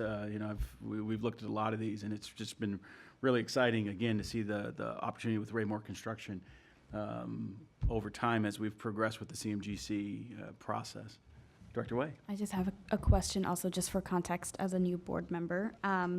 So is this the first time that we've exempted the competitive bidding requirements for a build up of a facility, as you said, or? It is not. It is Okay, not. so we have, the board in previous times have approved these That's correct. types of deals Yes. before. Okay. And then can you tell us a little bit about what exactly the cost saving would be? Is it $1 million? Is it, I'm just trying to understand what It's the, really hard to define at this very early stage. Again, we are looking towards actually your approval to move on with this process. I believe in your packet last time, there was a report. As part of the negotiated procurements, we are required to issue a report back to you, the contracting entity here, that explains how the negotiated contracting method worked out, how it benefited the agency. Anecdotally, what we have here is a vehicle to work with a contractor when problems arise and not let a problem sort of get to the point where we're have a claim situation. And so I think the real benefit and the real savings, and we can certainly pull statistics for you, is in that ability to deal with the unforeseen conditions, the tricky things that happen in construction, and use that method to avoid actually legal battles. And that's been very successful for us. Even on the orange line, we had some unforeseen conditions. Because we had a negotiated contract, we were able, and part of these contracts, Director Way, is we actually assign risk, and we set aside money either in their pot or our pot. In this particular case with the bridge, we were able to tap a risk pool there, resolve the issue without the involvement of attorneys or a court. I think I understand that piece. My question was just back to what is the dollar amount of cost savings are we, as a board, when we're weighing in on this, exploring, and if we have done this before in previous projects, I think it would be helpful just to understand, this, by going this route, this exemption, that saved us, right, X amount of money. So that was more of a specific question. I don't know if we have that amount. There's no way to answer that question for this project this Okay. early on. But for previous projects, we have Yes, done we- that yes, we have. evaluation? Yep. Okay. What I might suggest here is if we'll, outside of this, we could get Steve's team to give you some examples of prior work and savings that may help in the understanding of what's the financial value proposition of this methodology. I think that would be very helpful because that is a significant part of our vote is that it has to do A and B. So Okay. that would be very helpful to know what is the actual cost savings. Sure, we could do that. And just a kind of a brief response, I think these are great questions. I think every time someone joins the board, myself included, ask very similar questions. So these are spot on in regards to getting this additional information. One of the things that I would reference in regards to the CMGC process, that I've looked at, it's not always about cost savings sometimes, but it's also about value creation. And it's the total package. And sometimes we may or may not get an actual hard cost savings, but because of the relationship that we then have with the CMGC contractor, we have a tremendous opportunity to save sometimes, which would have, things that would have extended our time on the project and missed deadlines, because now we're going through, we're in this relationship where we now have the ability to, as we discover things, not have to go back to a hard contract that we've had before and take up a lot of time. And so I think about the Orange Line, and there were many contractors and processes on the Orange Line, but of course, as everybody knows, we completed that on time and significantly under budget. And I think some of the things we utilize there, we use CMGC contracting on many parts of that project, and we saw the benefits of that. And I think I think a good review, similar to what Doug just referenced, a good review of those projects, I think will kind of balance. I think some there were pure cost savings, but then other ones there was just significant process savings that I think really kept our projects on time. And we're notorious for rolling in our projects on time and on budget. The one thing I think I would add is, in looking and seeing some of these CMGCs perform, there's particularly when you get to the unknown. The more specific you are, we all want to go in specific. It's a opportunity, but it's also a risk to project management, where you get into things that were just not known, including sometimes we don't have as-built drawings that go back 30, 40 years sometimes. And as you get into those, if you don't have the flexibility in your contracting strategy, then it will be a giant change order every single time. And particularly when you're doing this, the metaphor I try to use, we're trying to rebuild some of our facilities while we drive them. And we don't get to park it, we've got to keep running Powell Garage and others. And there's a lot of operating disruptions that sometimes nature is very powerful and will shut us down, freezing rain, whatever. Those will be nothing but change orders while they sit on the sidelines. So I think some of the flexibility is actually helpful in those highly variable environments. But I think the information we'll bring back to you will be very helpful to you. All right, Mr. President, do you have any comments or questions? No, I guess comments. I would say this, great questions. I'm glad we're doing this. I'm glad we had the briefing on the kind of the alternate methods of delivery earlier, because this is the fourth bus-based facility is clearly an opportunity where this kind of alternative delivery should be utilized for many of the reasons that Doug just outlined. I think this will allow some flexibility. It'll allow us to maybe get portions of that site up and operating while we're building other pieces of it. I just see a CMGC being invaluable on this project. So I'm going to support it. Excellent, thank you. Further questions? Does the board, I asked further questions and talked right over that. Are there any other questions? All right, does the board feel comfortable moving forward with a motion? So moved. Is there a second? Second. All right, we have a motion and a second. Is there any further discussion at this point? Mr. President, we're waiting for you to actually throw in a motion or a second here just to make sure we've got your input. I will but second that motion if it wasn't seconded. we got it seconded. We're going to give you a chance the next time around. Okay, thank you very much. All right, is there any further discussion on the topic, on the resolution? Hearing no further discussion, all in favor, say aye. Aye. Any Aye. opposed, same sign. All right, excellent. Any abstentions? I think it was unanimous, so motion carries unanimously. Thank you very much. All right, now we'll move on to resolution number 3, and that's resolution 18-08-61. The Board of Directors acting in its capacity as the TriMet Contract Review Board, exempting from competitive bidding requirements a contract for the contractor services for signals and communications systems work for the Cleveland Crew Room renovation project. Mr. General Manager. Thank you, Mr. Vice President. This approval before you today will allow TriMet to initiate a competitive request for proposals, or RFP, process to select the most highly qualified proposal for award of this contract. The project is part of a larger construction project at the Cleveland Avenue Light Rail Park and Ride Station in Gresham that it's occurring under a separate contract. It includes the design, the furnishing, and installation of new signals and communication systems and equipment at the new Cleveland Signals and Communication Building. Cleveland Avenue is the final stop, just so you know, eastbound on the Max Blue Line. It's also expected to be the final stop for the Division Transit project. The larger project will replace a building on the platform that currently contains an operator break room and a signal communications hut.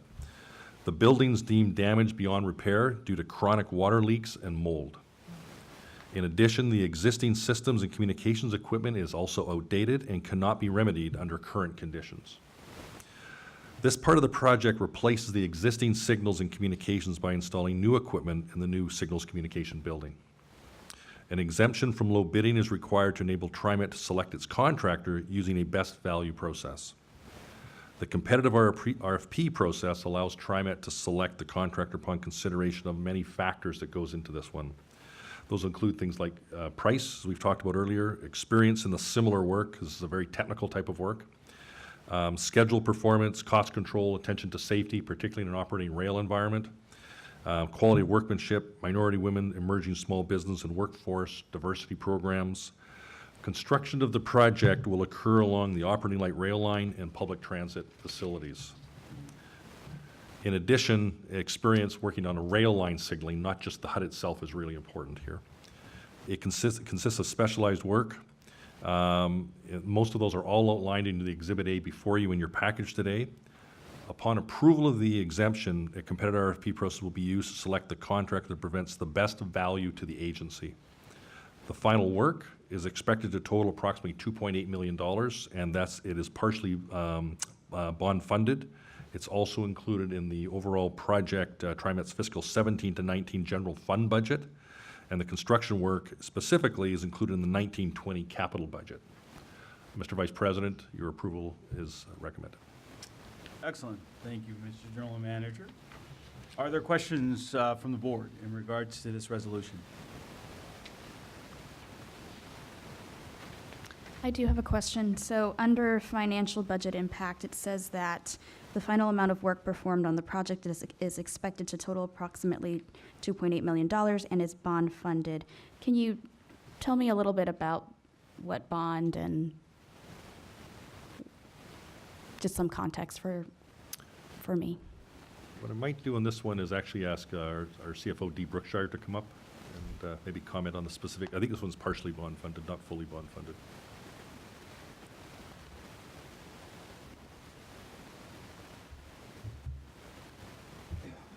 Good morning, Mr. Vice President, members of the board. The project actually is fully bond funded. Goes forward.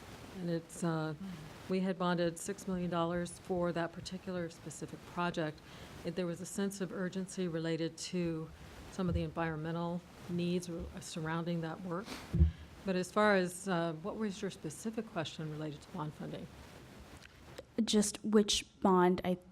There's just a lot of bonds. I believe that one was included in our senior lien 2017 payroll revenue bonds, Series A. Okay. Was that something that TriMet passed to voters, or? No, it's not a GEO bond. Okay. That requires a vote. This one was internal. It's against our own revenues. Got it. Okay, thank you. That's what I was We issued trying to the bond. clarify. Okay. Sure. So we issued that bond in 2017. It's not a publicly voted or funded bond. Sure. It's internal to us in the financial markets. Well, it was a much larger bond. That was just one element of the funding that was included in it. Okay. I'm happy to go through all of our bonds with you Okay. at some time. That's not necessary, but I just wanted to clarify what that bond funded language Sure. meant. Thanks. Any other questions in regards to this? Mr. President, any questions or comments from you? I have none. All right. This, of course, is out in my neck of the woods. I was just at the Cleveland station just the other evening, so it'll be good to make sure that we get these adjustments and repairs done. And I like the fact that it actually includes additional space for the operations personnel, separate break room. That'll be nice to make sure that we are taking care of our great people out in the field. All right, if there are no other questions, is there a motion to approve the resolution? Mr. President? I will make a motion to approve Resolution 18-08-61. Thank you so very much. All right, is there a second? Second. All right, we have a motion and a second. Is there any further discussion on this resolution? Hearing none, all those in favor say aye. Aye. Aye.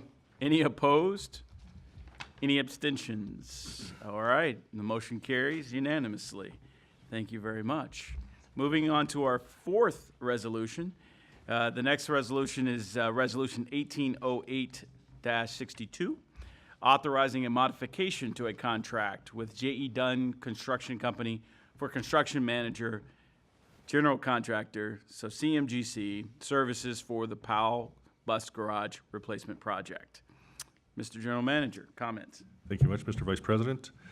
In April, the board authorized an award of a contract to J.E. Dunn for the CMGC pre-construction services in the amount of $110,000. In February, staff returned to the board, received an authorization for an additional $670,000 to add construction services.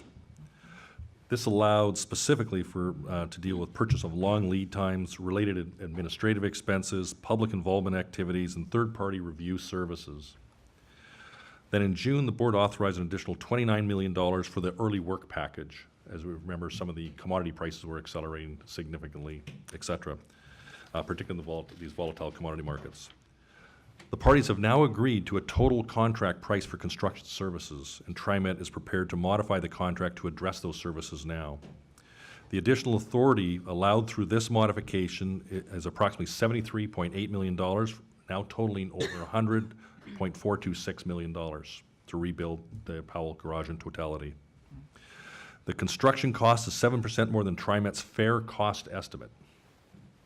However, TriMet and J.E. Dunn engaged in open book price negotiations to ensure the price is competitive. We believe the negotiated price is fair and reasonable after that review. In its proposal also, J.E. Dunn indicated it would use DBE contractors for approximately 20% of the work. But the participation rose to 25% once the key subcontractors were brought on board. The project is included in the fiscal 18 and 19 capital budget program, and your approval is recommended. All right. Questions? Steve is still with us at the table, so he's here for questions. I'm sure we'll bring up anybody required to answer any additional questions. But are there any questions on this procurement?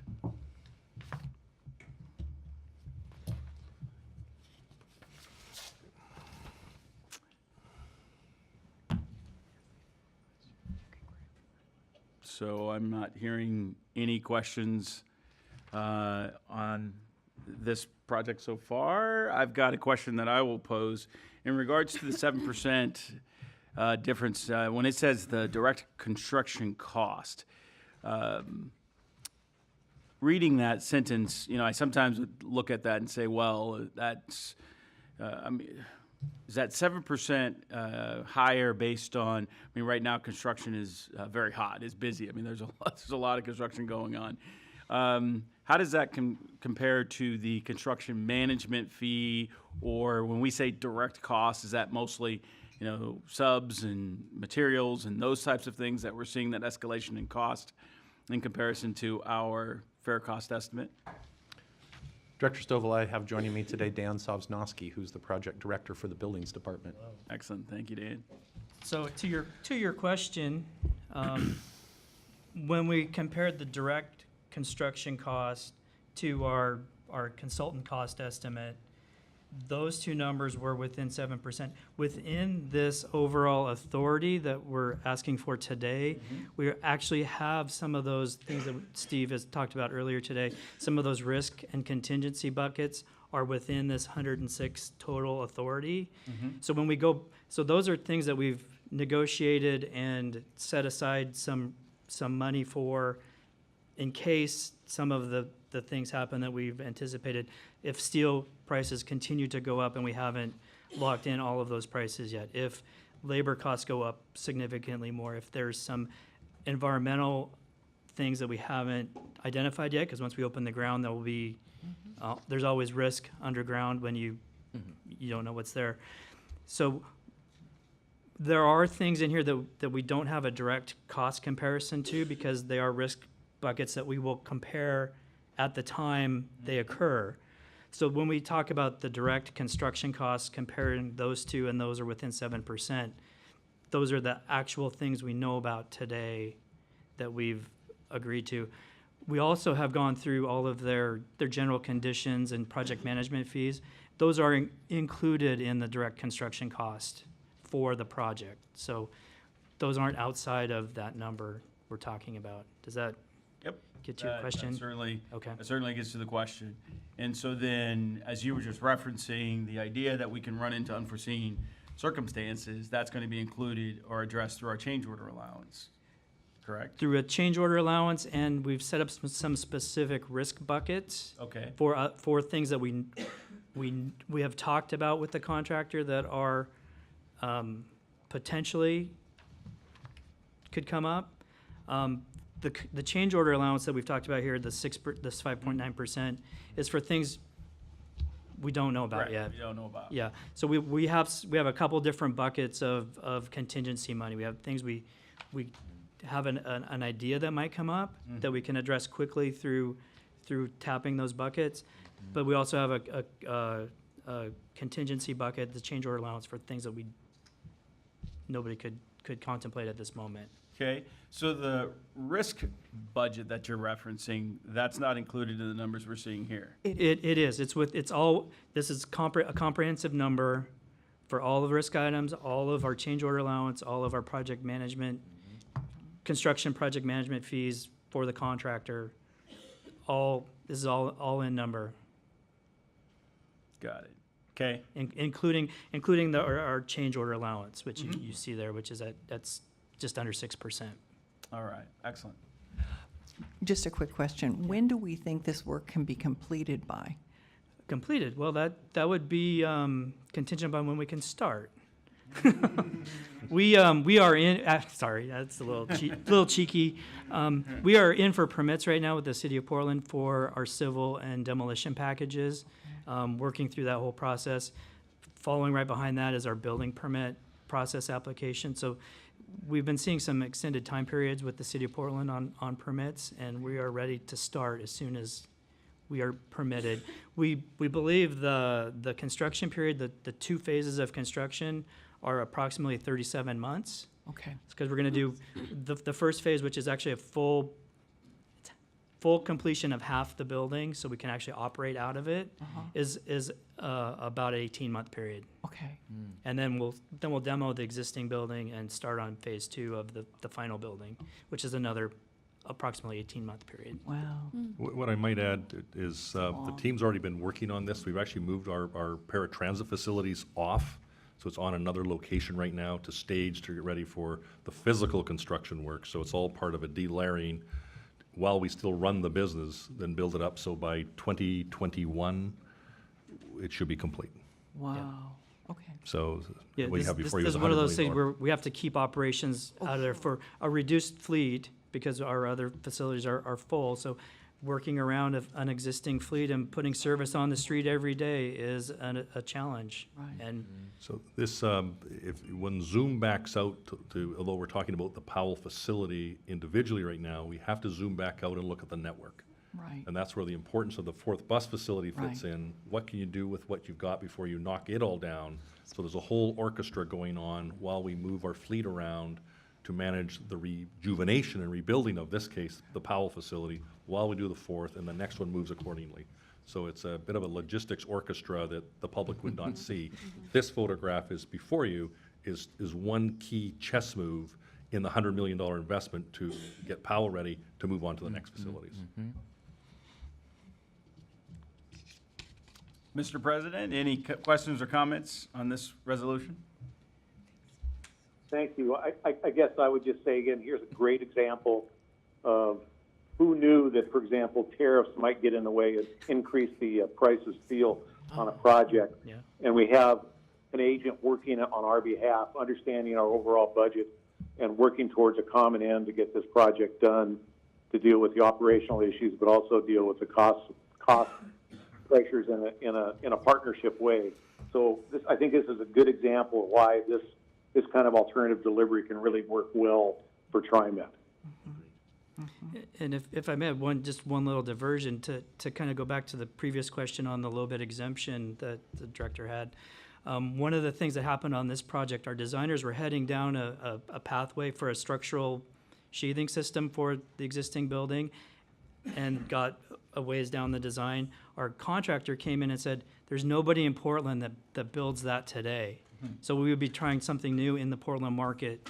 So at that point, our contractor, who was doing pre-construction services, redirected our design efforts to get us a cost-effective building system that has been tried and true in the Portland market. So that kind of deals with your question about why do we like the CMGC services? Because they provide good value, provide us direction during the design phase that can save us unidentified amounts of money, but does provide benefits input involved. into the design phase. Contrast that a little bit with a non-CMCG type of contract, we would have gone through the whole process, we'd have got done, and we said, okay, it's all spec'd out, it's all designed. Now we got to go find somebody either nationally or globally who can come here and get it done. Thus, we would have probably had to pay a significant premium, or we'd have to have it done by somebody here, and it'd be their first time. Yeah. And potentially. And those kinds of costs, you can't quantify at this point, so, We'd have an EIFS problem. Yeah. Potentially. yeah. Right. Director Bauman. I do have one question for you. The work on the Powell garage, that includes infrastructure for electric buses, is that right? Charging infrastructure? It will. We're still in the design phases for the electric bus, so this contract price right now does not include the infrastructure for the electric buses. We're still working on that and figuring out the design with our partners PGE and our designers, so that will be a separate add at a future. And I would, excuse me, I would note that the change order allowance that we have allocated is not intended to cover that as well. We would look towards the House Bill 2017 funding stream to fund that. And so I can't imagine a scenario, Dr. Bauman, that we're not back in front of you when that project element comes back as an increase in the contract price. And we're working right now really quickly to try to get some of the pre-work done, getting some of the conduit and vaults in the ground with this contract, but that haven't been fully designed and implemented and costed out yet. So that'll be a modification to this contract. Most likely, yes. Part of this one, what I might add is this will come before the board, actually at the September board strategy session, to talk about the electrification on the overall network, of which Powell will be one component of. Once with that policy direction we intend to put forward to you, hopefully at the October board session, once that has been set, then we will overlay that, the electrification piece, to Powell specifically.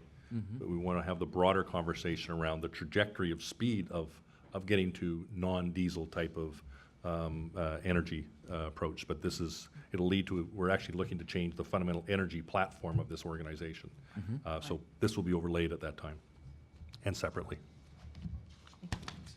All right, well, this is a large contract that as we already know, over, it's $100 million plus, but it's something that's been years in preparation, and for this organization to continue to serve our stakeholders, riders, in our constituency in this region, we have to continue to improve our infrastructure to ensure that we can respond to all the needs that we have as we move forward. So, with that, it's a needed improvement, a needed rehab that we have to do and need to do as we continue to, again, make sure that we respond to the need in our communities. With that, are there any more questions before we move to considering a motion? Hearing none, is there a motion to approve the resolution? So moved. We have a motion. Is there a second? Second. We have a motion and a second. Is there any further discussion on this resolution? Hearing none. All those, did you say something, Mr. President? I didn't. My phone was just wiggling around. I apologize. I thought I heard 4. I wish. All right, hearing no other discussion. All those in favor say aye. Aye. Aye. All those opposed, same sign. Any abstentions? All right, hearing none, motion carries unanimously. Thank you very much, and we look forward to seeing that project at some point get kicked off, as Dan referenced, as soon as we can get started. Director Stovall, if I might, I'd like to introduce Kate Mckinnon in the back row. Kate, could you please stand? Kate has Hello, been, she's the project design manager. She's an architect that works with us, and she has been working diligently on this project and these contract negotiations, so I didn't want her efforts to go unnoticed. Very nice to meet you. Thank you very much, Kate. Thank you, Kate. All right, we appreciate that introduction. I'd also like to pile on a little bit here. I also want to thank the mechanics and the transportation teams. This facility has served its purpose honorably over many years. There's a lot of MacGyvers out there at Powell who keep this thing going over a very tired facility.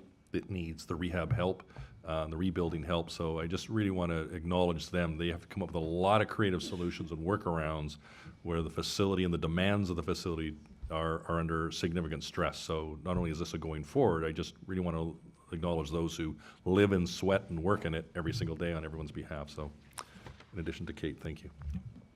All right, thank you. We appreciate that highlight. All right, I believe we're moving on to our last resolution of the morning, resolution number 5. And this resolution is 18-08-63, authorizing a modification to the contract with Stantec Architecture Incorporated for design services for the Powell Garage Powell Bus Garage Replacement Project. Mr. General Manager, any comments? Thank you very much, Mr. Vice President. Based on what you just approved as a resolution, this project now moves from the design phase to the construction phase.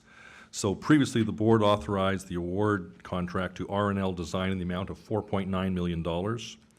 Stantec purchased R&L, and the contract was transferred to this new organization and company.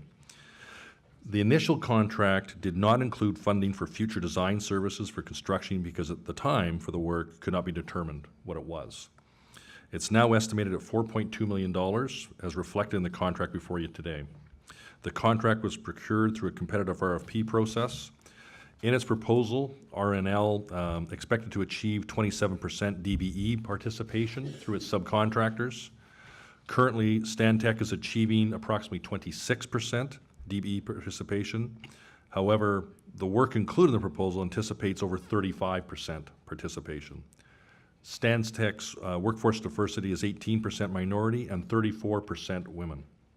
The Powell Garage replacement is included, as I've indicated in the prior resolution, in the FY 18-19 capital program, and your recommendation is strongly recommended. All right, thank you for those comments. Are there any questions? It looks like we've still got the panel of Dan and Steve. Ready. And they appear to be ready. You have a comment? I would just wanted to note one thing that Director Bauman asked about the electrification. This additional design work, in addition to the design services during construction, which is critical in a phased project when we're sort of living in one building while we're remodeling our kitchen. It also includes the additional design work necessary to support the electrification work that you were describing. So not just the DSDC. So I just wanted to mention that.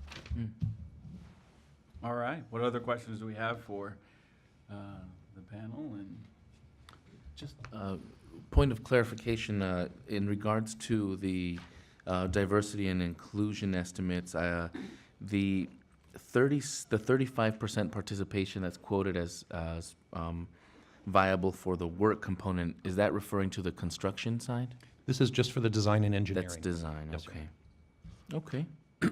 Thank you. any other questions or comments? Mr. President? I have no other comments. All right. Well, as we know, this is in support of the Powell Bus Garage Replacement Project, which we just referenced and just had approval in that resolution. If there are no other questions or comments, are you ready to make a motion to approve the resolution? So moved. We have a motion. Is there a second? We have a second. Is there any further discussion? All right. Hearing none. All those in favor, aye? Aye. Aye. All those opposed, same sign. Any abstentions? Hearing none, motion is approved. Thank you so very, very much. All right. We are now complete with all of the resolutions.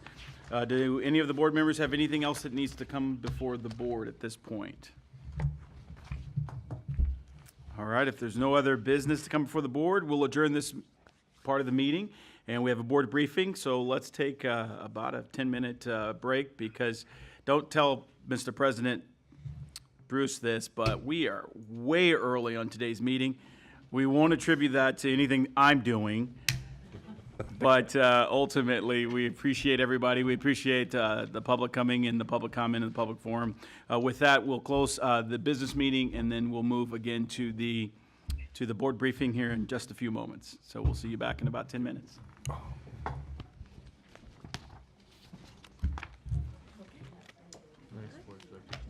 Like I said, I've been taking notes on Bruce for 6 years. I'm like, oh, he said that. I got to remember that next time I get a chance. A couple of jabs in between. I know. What's really making us move along fast is you scared away all the public comments. Well, they were like, oh, Travis, he's never going to let us speak. He's going to cut us off 2 minutes and 30 seconds into it. Keep this? No.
Heat map. And at the end of the committee, the idea was that they're going to produce this series of recommendations, again, ultimately for TAC to refine, but that would go forward with the TriMet's GM. At this point, I'm happy to report that All of those are complete, and the recommendations are ready for TIAC. So we have developed 2 different types of rider advocate models that will be operationalizing and pushing forward through TIAC. We have Dr. Renard to speak after us about his findings through the Portland State review of the system outcomes. And we have a dashboard that will be integrated into something we can put on our website beginning this fall for the committee to review as we move forward. So the committee recommendations, and I'm not going to go into great detail because they still have to go to TIAC, but I wanted to talk about the broad areas of focus. The first one is training. And so Harry supported his team developed a training framework that TIAC saw a while ago, but then this committee also had a chance to weigh in on. It's at this point, even though we still have to operationalize it, it's over 100 hours of training. From everything to cultural awareness to trauma-informed care and other sort of de-escalation, other best practice approaches as it relates to providing customer service as part of the safety and security methodology. The ongoing systems review is just this online, transparent sort of report card or equity dashboard that we're going to be able to see, and folks will be able to log in and see how we're doing, but also our different committees, whether they be TIAC or this ongoing Safety and Security Advisory Committee, can use that to sort of inform maybe updated processes or areas of improvement. Obviously, there's some recommendations around increased communication and rider education. Even something as simple as going back to the rules for riding, right? Rider etiquette. What can we do to make sure this is a collective process? It's not just TriMet. It's what is the responsibility of our riders and how can they help make the system more safe and the rides more enjoyable? Some of the recommendations include expanded partnerships. We have a very good success in our partnership with PRIC in the City of Portland. So as we look to make the system more safe and supportive, how can we look at partnering with other municipalities in terms of what they're doing and leverage those resources to help with our system. And obviously, rider support strategies, things like having the ability to text if you're on one of the vehicles to sort of inform what's going on if there's a issue that you think needs to be addressed by TriMet personnel or other partners. So the next steps is TIAC will receive these recommendations next week, and they'll work to refine them. The good news is that none of this information is that new to TIAC. They've been working on these issues for a while, so they had input on the dashboard. They've had an input on the training. There's a couple of recommendations that I think they're very eager to see, like the commitment to explore and implement a rider advocate model. And we think we can sort of leverage a lot of the best practices that were part of the initial model and combine those with some new strategies that have been working effectively in partnership with community agencies moving forward. So we hope to have some robust programs to propose to TriMet's GM. And then once TIAC sort of approves and refines and completes their recommendations, Executive Director Support and I will operationalize those, and we'll sort of build them out to the point where we can put budget figures on them. Right, so at this point, there's about 10 recommendations, and in order to sort of really make a decision on what to do forward, we need to sort of timeline and try to build out what capacity these will actually take to make happen, and when we can actually reasonably put these in place. And ultimately, that decision will be obviously TriMet's GM. And then the Safety and Security Committee has agreed to convene with us for the remaining of this fiscal year. So we'll be bringing them back in October to A, look at the dashboard, and B, look at the progress to date on any of the recommendations moving forward. But the idea is to meet quarterly through June of 2019 and then reassess where we're at and then decide what additional measures and activities we can participate in. And we would be pleased to take questions if you have any. Questions, Director Brownman? I guess, can you talk a little bit more about the rider advocate positions, what that looks like? So essentially, at this point, there will be 2 recommendations. One is a TriMet-sponsored, I should say a wholly TriMet-sponsored approach that, again, looks into, okay, what elements did work from the previous rider advocate model, what elements are working across the country, whether it's direct contract, community service, volunteers, all that sort of thing, that TriMet will potentially contract out with community partners to actually provide the service for. Those folks would go through a similar, if not the same, trainings we would be doing for any of our partnered or contracted security partners, but it would be TriMet's approach. The second model is really the hybrid, where we would look to partner with municipal governments, because obviously our system across is the 3 counties, to see if we can sort of leverage our investment in partnership with what they can do to provide greater coverage. So beyond that, it's really more how many hours could we potentially buy? What is the role and responsibility? And again, taken from the previous models, what is their service? But the point is customer service first, and then observe and report. This is not security as I think we think of it. This is much more about presence. And to be fair, community connected presence. I think a better word that rather than rider advocate would be rider support. So it's a very broad term, and the Safety and Security Committee is trying to help us define exactly what that means, and that's what we intend to bring that back to the group and to TIAC and say, is this what you had in mind? Director Way? First, thank you for the presentation and the update. I think this work is incredibly important to serve all of our communities in the Tri-County area.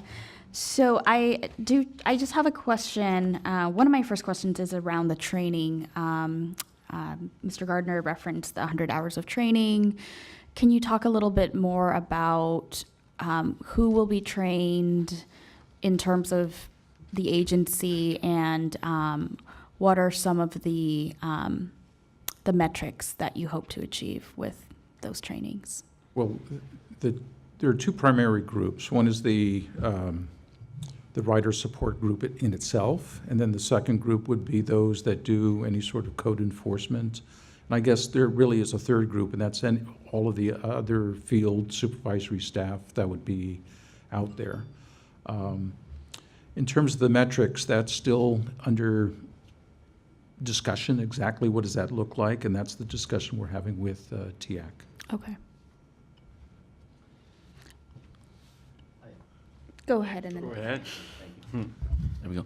And I have a question with regards to the dashboard. Curious about whether this is something we are designing internally, or we've brought in external partners to curate what that experience is going to actually look like. The dashboard was, we presented a concept of what the dashboard would look like to the Safety and Security Advisory Committee. And you saw the representation of the group on that committee.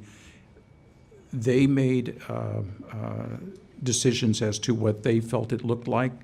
That then is now going to TIAC for their input, and then we'll make the necessary refinements from that. So yes, it is an external group that is looking at it and helping us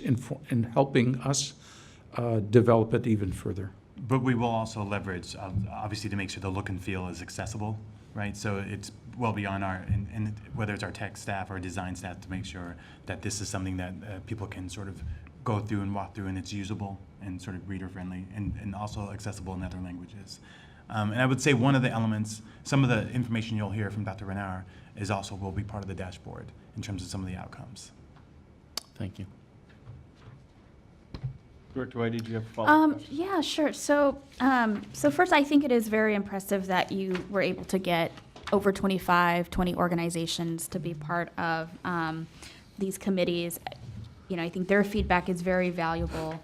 I will make a comment and ask if, because I think to me, when reading through this, it's still a little bit Multnomah County heavy, and you can, add in your thoughts around that. But what are we also doing to invite other community-based organizations in Clackamas County? For example, I live in Clackamas County. There's also, huge demographic shifts going on there. Growing sort of poverty in places in the area, as well as Washington County. So just wanted to hear your thoughts in terms of what has been the level of relationship building with community organizations in those counties, and what has been the feedback from places that are not just heavily focused in Multco. Mm-hmm. I'd say a couple things. First, I think this is the initial start, and those recommendations are how we began, and we wanted to put those in place so we can operationalize a plan. Not to get too far into the recommendations, but we do have recommendations for TIAC to have sort of safety and security summits in all of the counties this spring, where we would be partnering with community-based organizations that are in those counties to obviously recruit people, but also to be part of that conversation. One of the GM deliverables was for our department to hire an outreach and community engagement specialist to help build those relationships. We've identified that person. She'll be joining our team next week.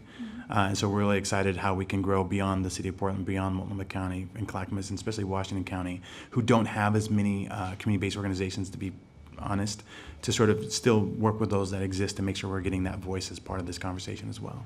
Okay, thanks. Other questions? All right, any further questions? No, just a comment. Look forward to seeing the development of the recommendations. Thank you. All right. All right. We thank you appreciate very all the much. hard work. Thank you very much for the presentation.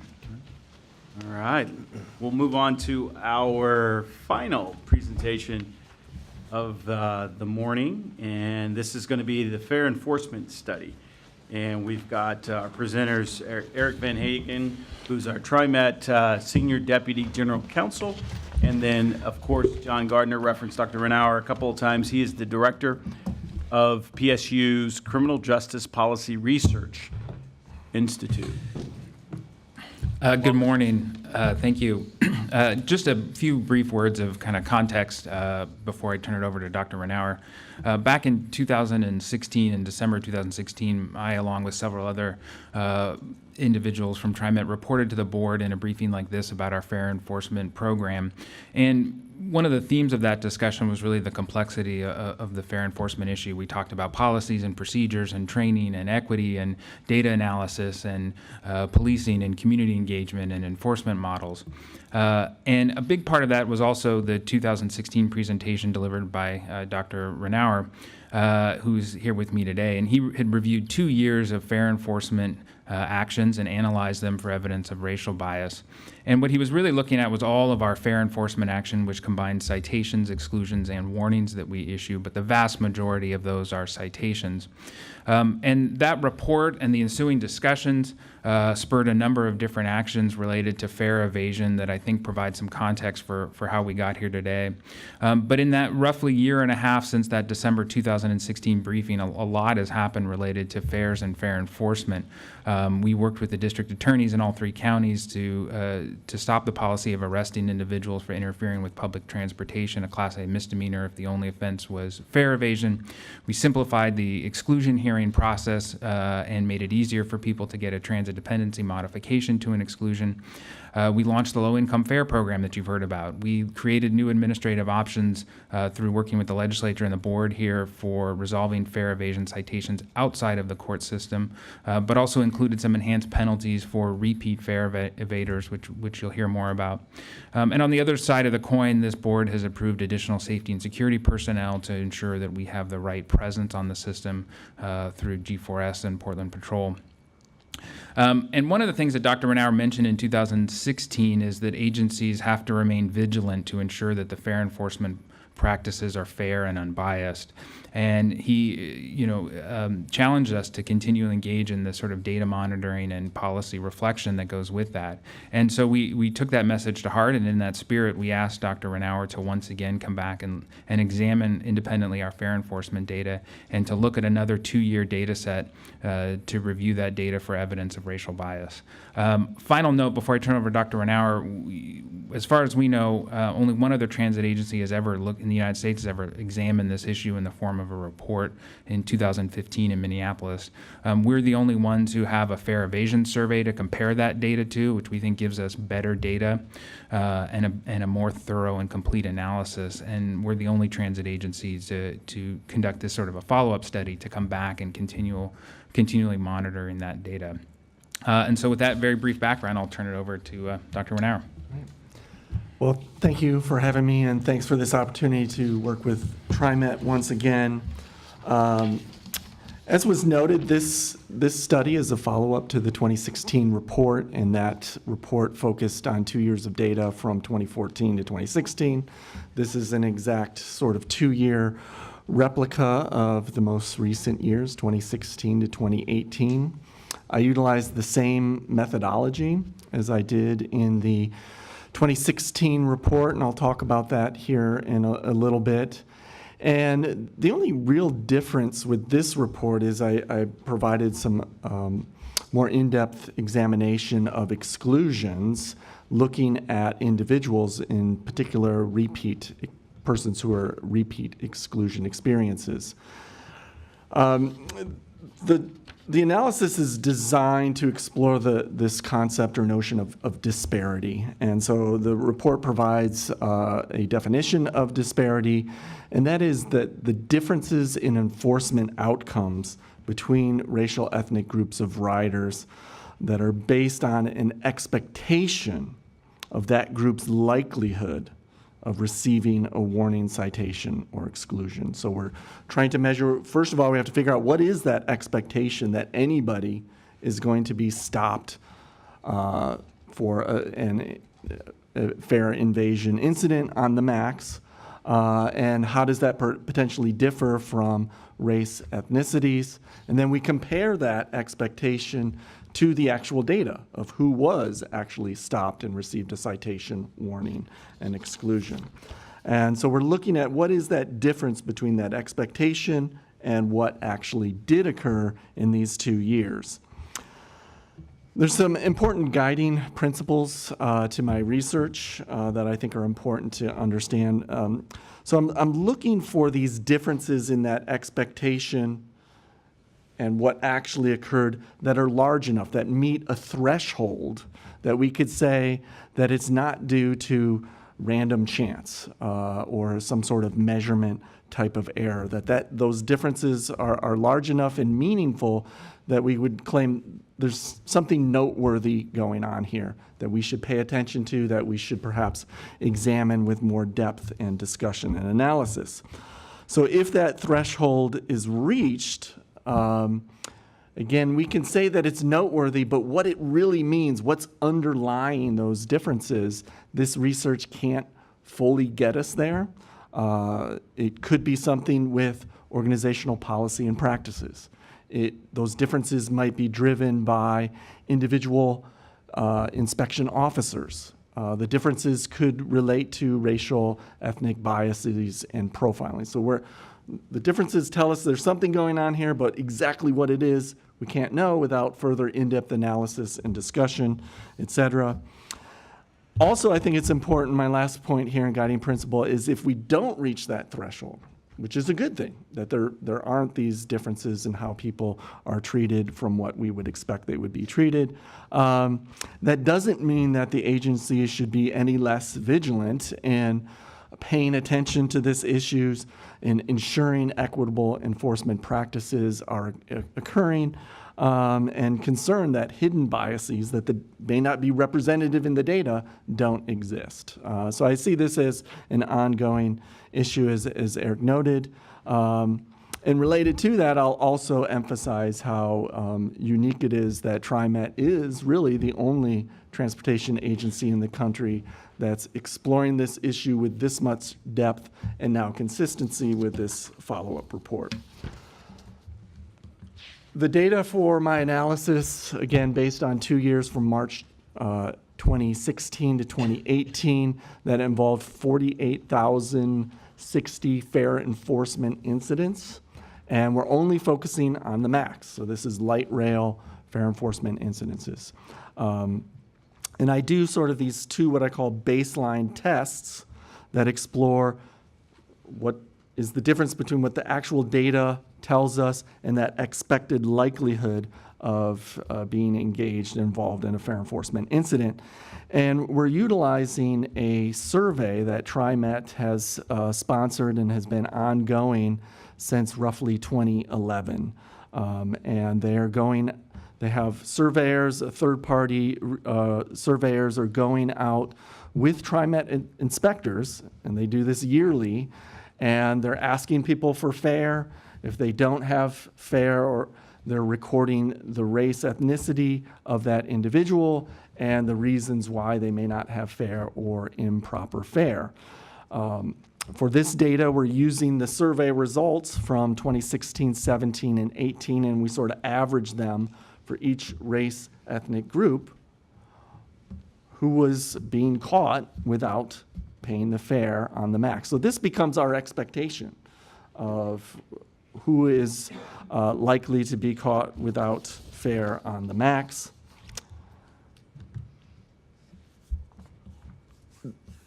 The next slide presents, first of all, on the top table is sort of the raw data of fare enforcement incidences, and it compares it from 2014-16 to 2016-18, and we can see that the total number of incidences has gone down about 9% in the most current 2 years, from 54,000 to 48,000. A fare enforcement incident can involve one of three things. So if you're being stopped, it's either going to involve a citation, a warning, or an exclusion. So those, you can add up those citations, warnings, and exclusions, and it equals the total fare enforcement incidences. We find that all citations are going down, warnings and exclusions are all going down. And in particular, I sort of emphasize and highlight, I won't use my pointer, I'm a little afraid to be pointing the laser pointer at you folks. But exclusions have gone down 20% in the most recent 2 years, from 5,900 to 4,300. Another notable finding that should be pointed out is the race ethnicity of a rider is based on the perception of the inspection officer. And there was a significant increase in the number of riders who were perceived as unknown. The inspector couldn't determine what their race ethnicity was. In the prior 2 years, 14-16, it was 962, and it went up to 2,700. I think this is an important issue for TriMet to follow up in the future years of the data, because the unknown category is one that we really can't use and comment on. And I did a little bit of digging into that, and it could be an issue around training and needing perhaps some more training and clarification of how to do the recording of race in these incidences, and that a few inspector officers were sort of driving that higher number of unknown category. We're going to go to the next slide, which is just highlighting those main conclusions of the sort of the raw data, that we're seeing declines in total fare evasion incidents, 9% reduction, reductions across citations, warnings, and exclusions. Exclusions are down 20%. These declines are occurring for all racial ethnic groups. Conclusion 2 is sort of the need to explore this unknown category, and maybe some training around that is necessary. The next slide presents the results of sort of this first baseline test.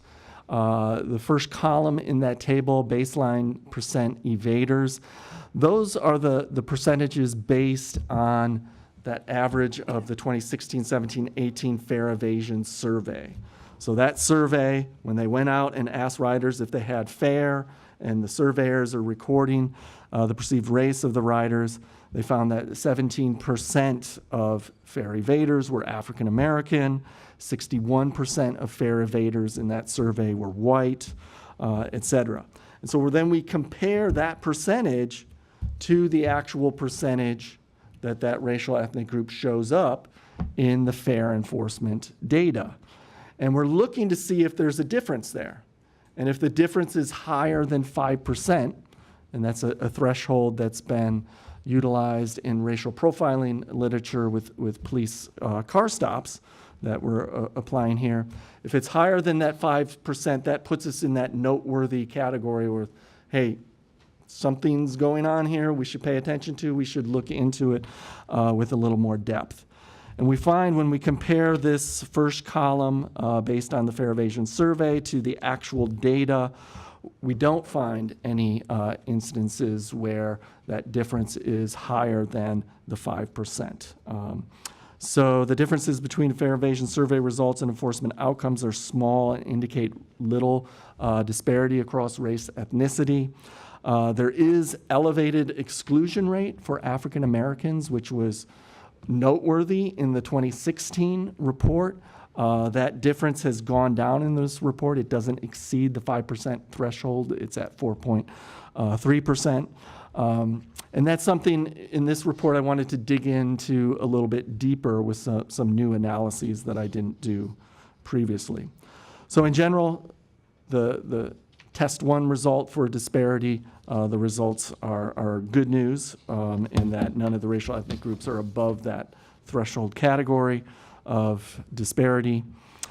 The next table looks at repeat offending, which was sort of a new issue that we explored and identified in the 2016 report, and it still remains a unique challenge for TriMet.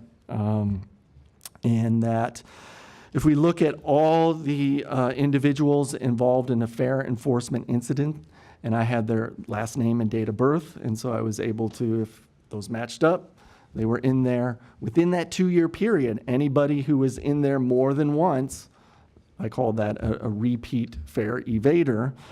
So out of all the incidences, 33% involved an individual who was in there at least one other time in the prior 2 years. And then you can see the breakdown of all repeat fair evaders. 64% of repeat evaders were white, 22.8%, African American, 4.7%, Hispanic, 2.8%, Asian. The next column over looks at within each race. So I pull out everybody who's categorized under each race and ethnicity and look at the proportion of them that were involved in at least 2 or more fair evasion incidences in the 2-year period, 2016 to 18. And we see a much more pronounced repeat fair evasion rate for African Americans. 46% of African American riders or incidents involving African American riders involved an individual who was there 2 or more times. And that was similar to the 2016 report.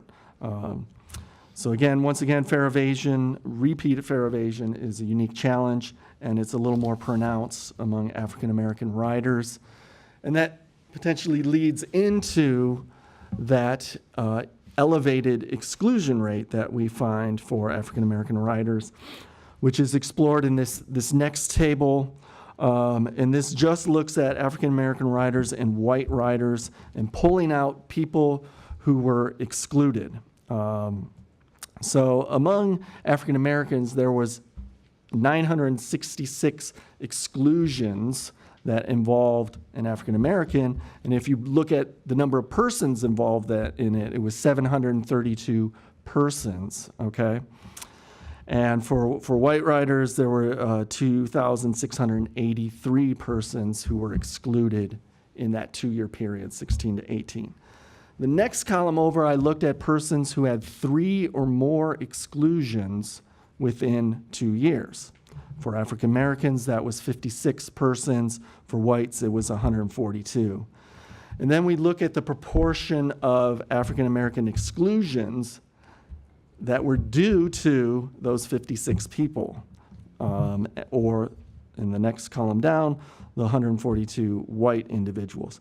So these 56 African Americans were excluded 249 times in a 2-year period, and that represents 26% of all African American exclusions. So one way of thinking that if those 56 people were only excluded once, the percentage of African American exclusions would be reduced by about 4% total. So there is an issue of chronic exclusion occurring. And it's also occurring for whites. It's not as pronounced as African Americans. So those 142 white riders with 3 or more exclusions in 2 years, that represented a total of 572 exclusions, or 20% of all white exclusions were due to these 142 individuals. So again, I see this as another important finding, a new finding that we didn't explore last time. So when we look at those elevated exclusion rates for African Americans overall in the very first table, in the data, we could say that that's being driven by a very small number of persons who are receiving a large number, in some cases, at least 3 or more exclusions within a 2-year time frame.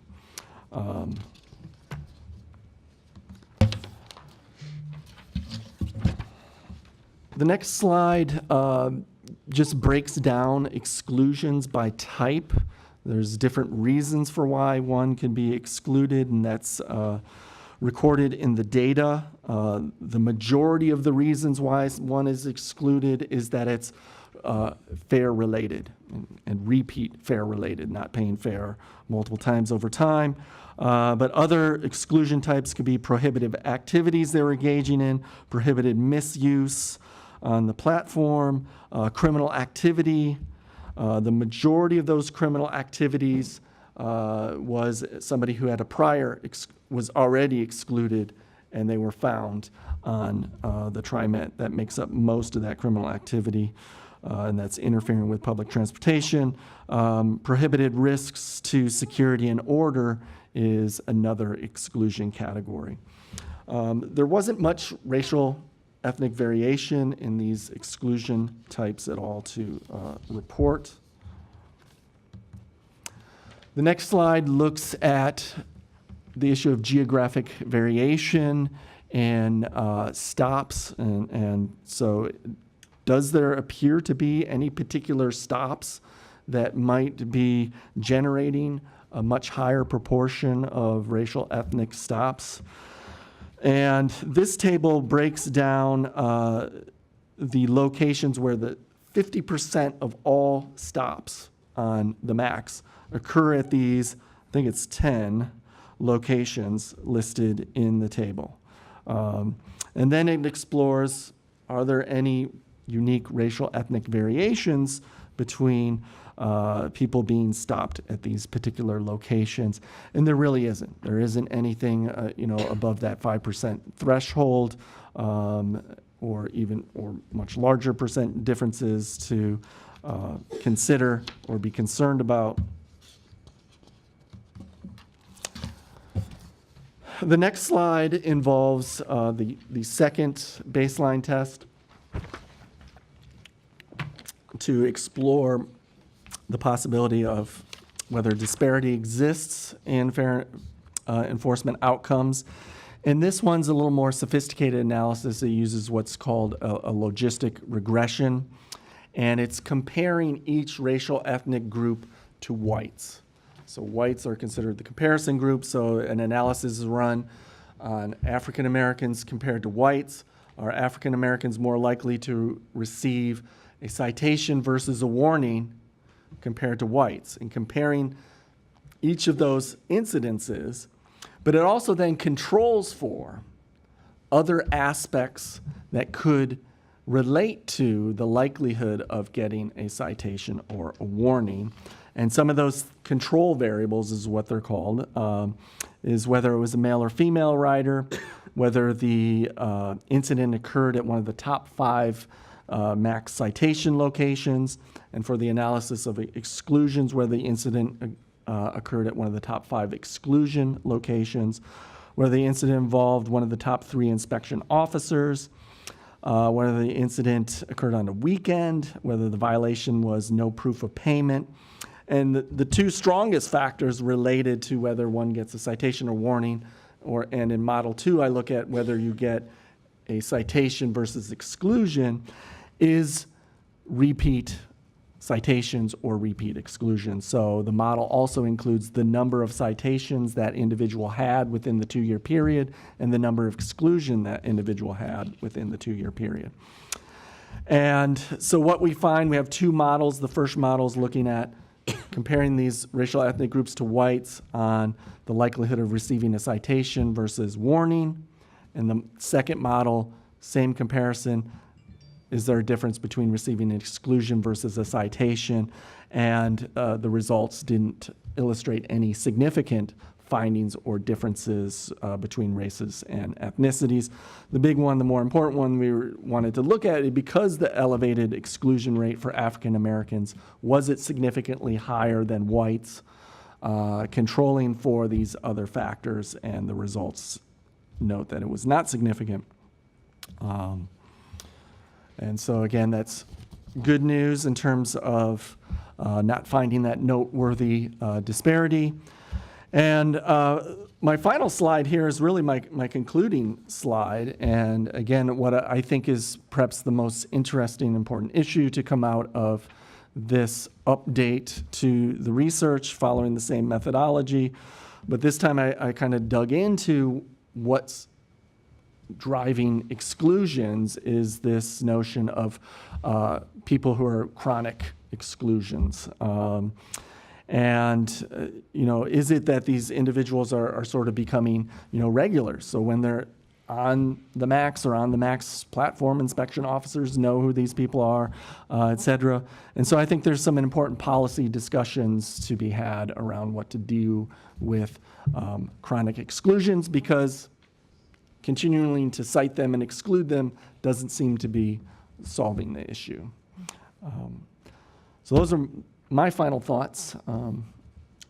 I'll end there. Excellent. Thank you. For the presentation. Yeah. Actually, Director Gonzalez, I believe he had his card up first. Yes, thank you, Director Stovall. I would love to be brought up to speed. I thought I'd get it by the end of the presentation, but for my sake and perhaps others, could you help me understand exclusions? I know what a warning and a citation is, but what exactly is an exclusion in this context? Maybe I'll turn it over to Eric just to get the legal definition. So an exclusion is typically an elevated enforcement tool that's used to issue an exclusion to a person for either 30, 60, or 90 days from the TriMet system, and they're prohibited. Once that exclusion goes into an effect, they have a period of 10 days to appeal that exclusion, and we have an appeals process. And then if that exclusion goes into effect, they are prohibited from being on the system for that set time period.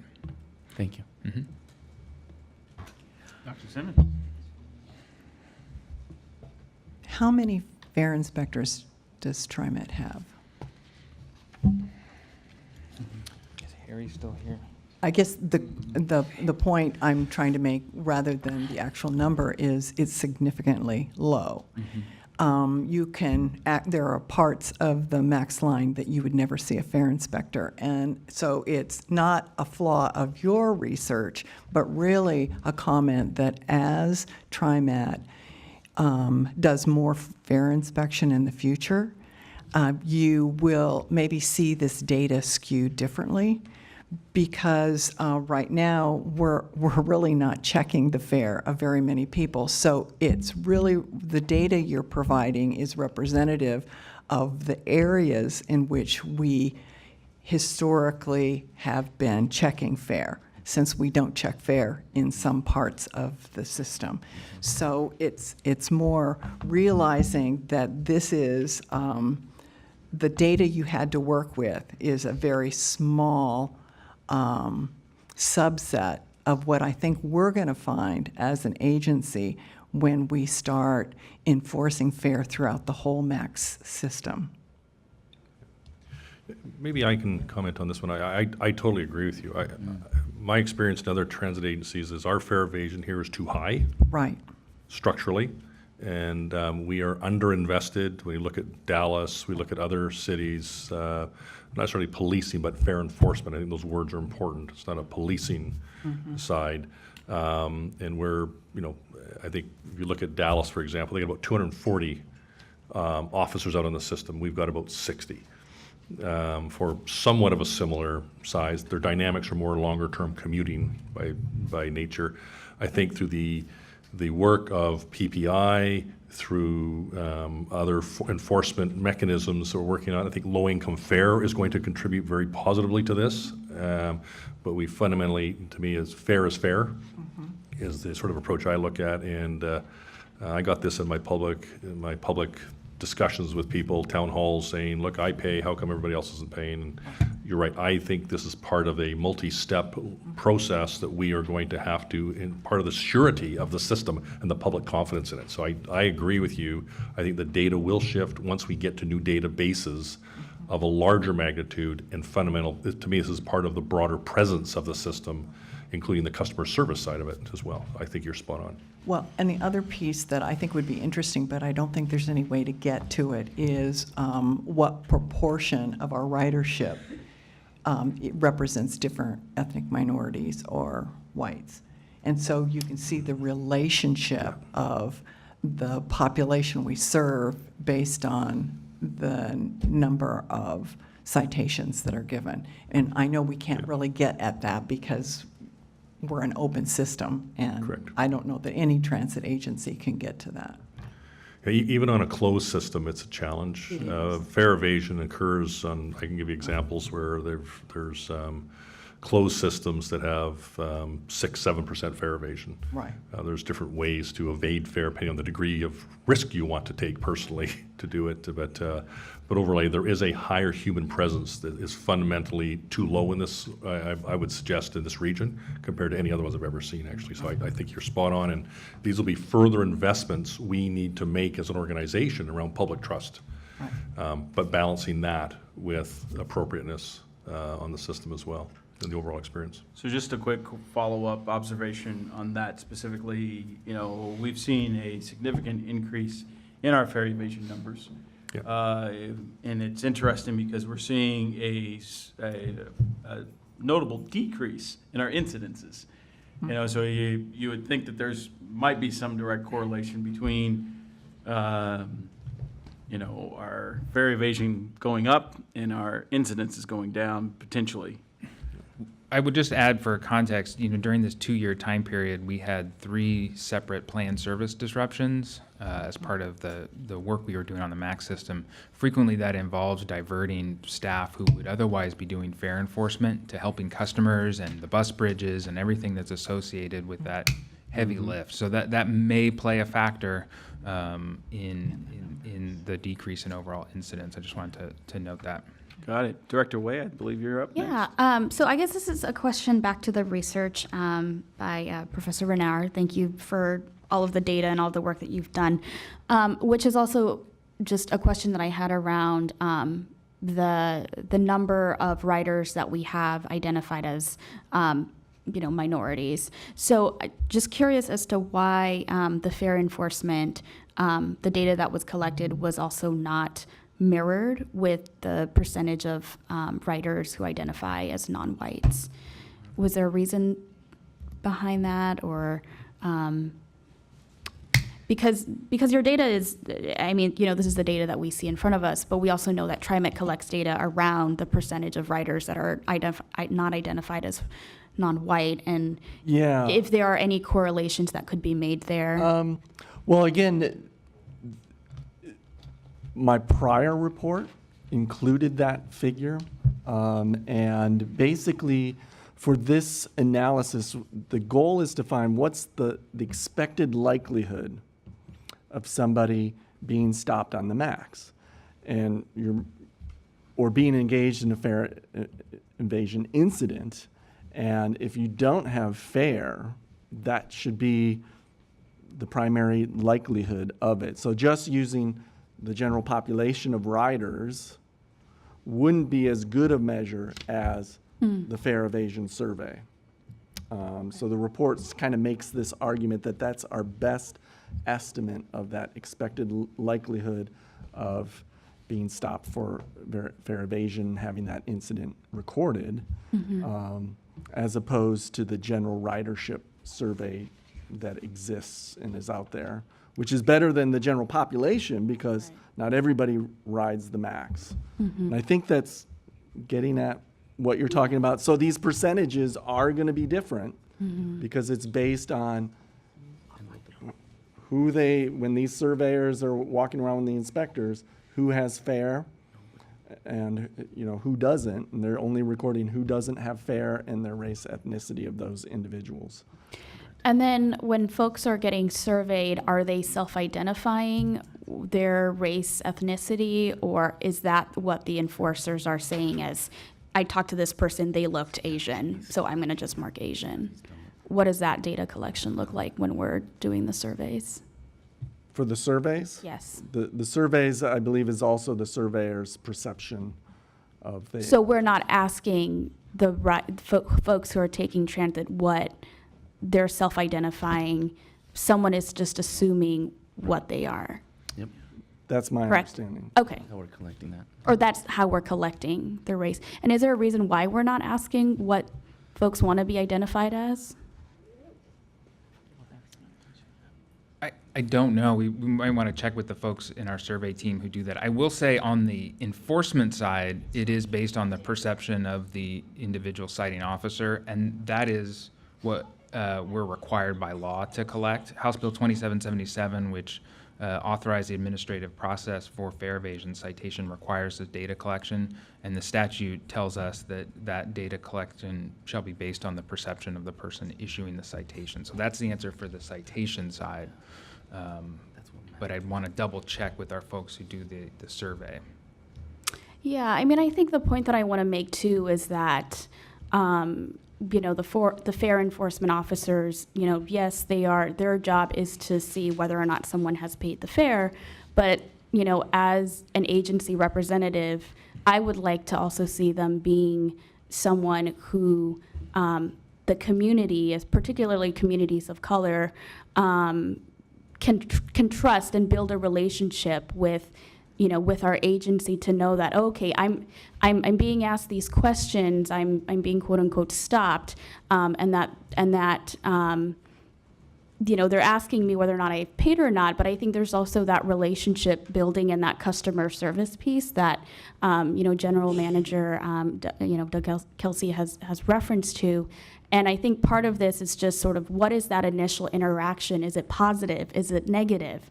Right? When folks are getting asked these questions.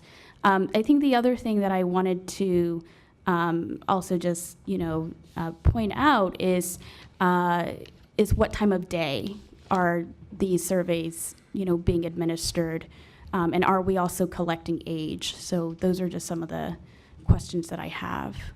Because time of day.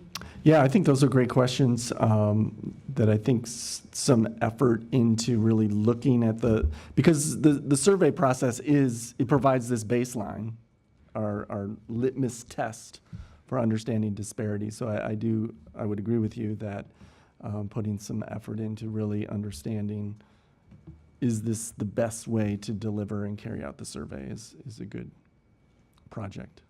Mm-hmm. And then are we collecting age? Are we asking folks?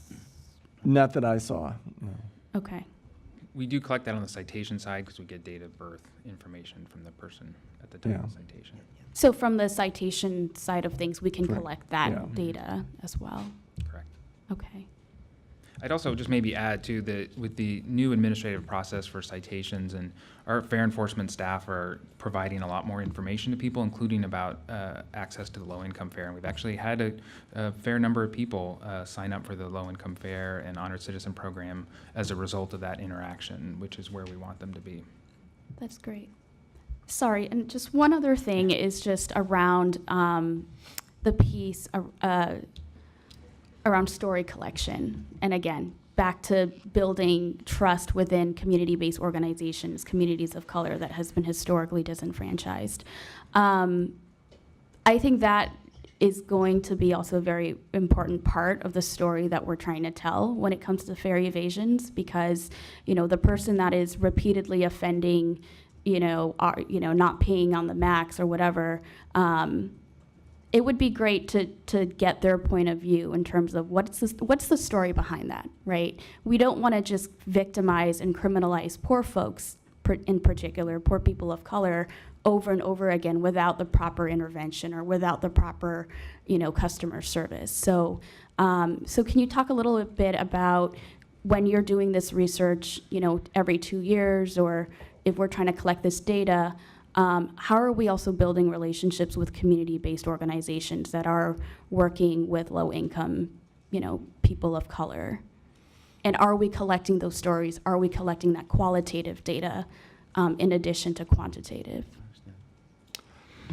No, and we weren't asked to collect that. But I think that's a great point, that understanding there is this chronic, not only repeaters, but also chronic exclusions occurring, and really understanding that population more is important. The only way to do it would be some form of qualitative research of, reaching out to these people, talking to them, et cetera, and getting their side of the story. Yeah, and I know the Coalition of Communities of Color, which is, they're also on the TAC and on the Safety and Security Committee, I believe. Their organization was mentioned. They have a researcher in-house as well that does a lot of these. In fact, they just did a demographic report for the Washington County. It was a newest report that came out, and it had a mix of quantitative and qualitative stories. So that might be a resource that we might want to look into for future research. Director Bauman? Yeah, thank you. Yeah, one thing I wanted to add about the interactions between fair inspectors and riders. Right, the new citation form gives a lot of information to riders about what their options are regarding low-income fare. But we also have decreased the presumptive penalty by $100. So it's considerably less, so that when a fare inspector says you haven't, I'm going to issue a citation to you, the sort of confrontational element of that, I think, is reduced because the penalty is quite a bit less now, and there also is the option for community service. So I think that, again, maybe reduces some of the confrontational element of the fare enforcement process. I wanted to ask you, actually follow up on what Kathy just said. For your conclusion 9 about how to, as a policy issue, how to address the chronic regulars, do you, from a sort of an academic criminal justice point of view, do you have any recommendations? No. But I think it's as Director was pointing out previously, I think, one way of exploring that, I think the policymakers here have to have these conversations and talk about it with the inspection folks, but also maybe trying to reach out to this population using some community-based organizations to help you do that. I think they could easily identify who the regulars are and try to figure out what is the story underlying it. My research can't get there to offer any good sort of substance to it. My assumption is that we are talking about exceptionally poor individuals, houseless individuals. I'm not certain, I don't have that information, but that would be my presumption, or people with co-occurring disorders of a variety. So I think that's an arena that needs to occur with some additional research or policy discussion.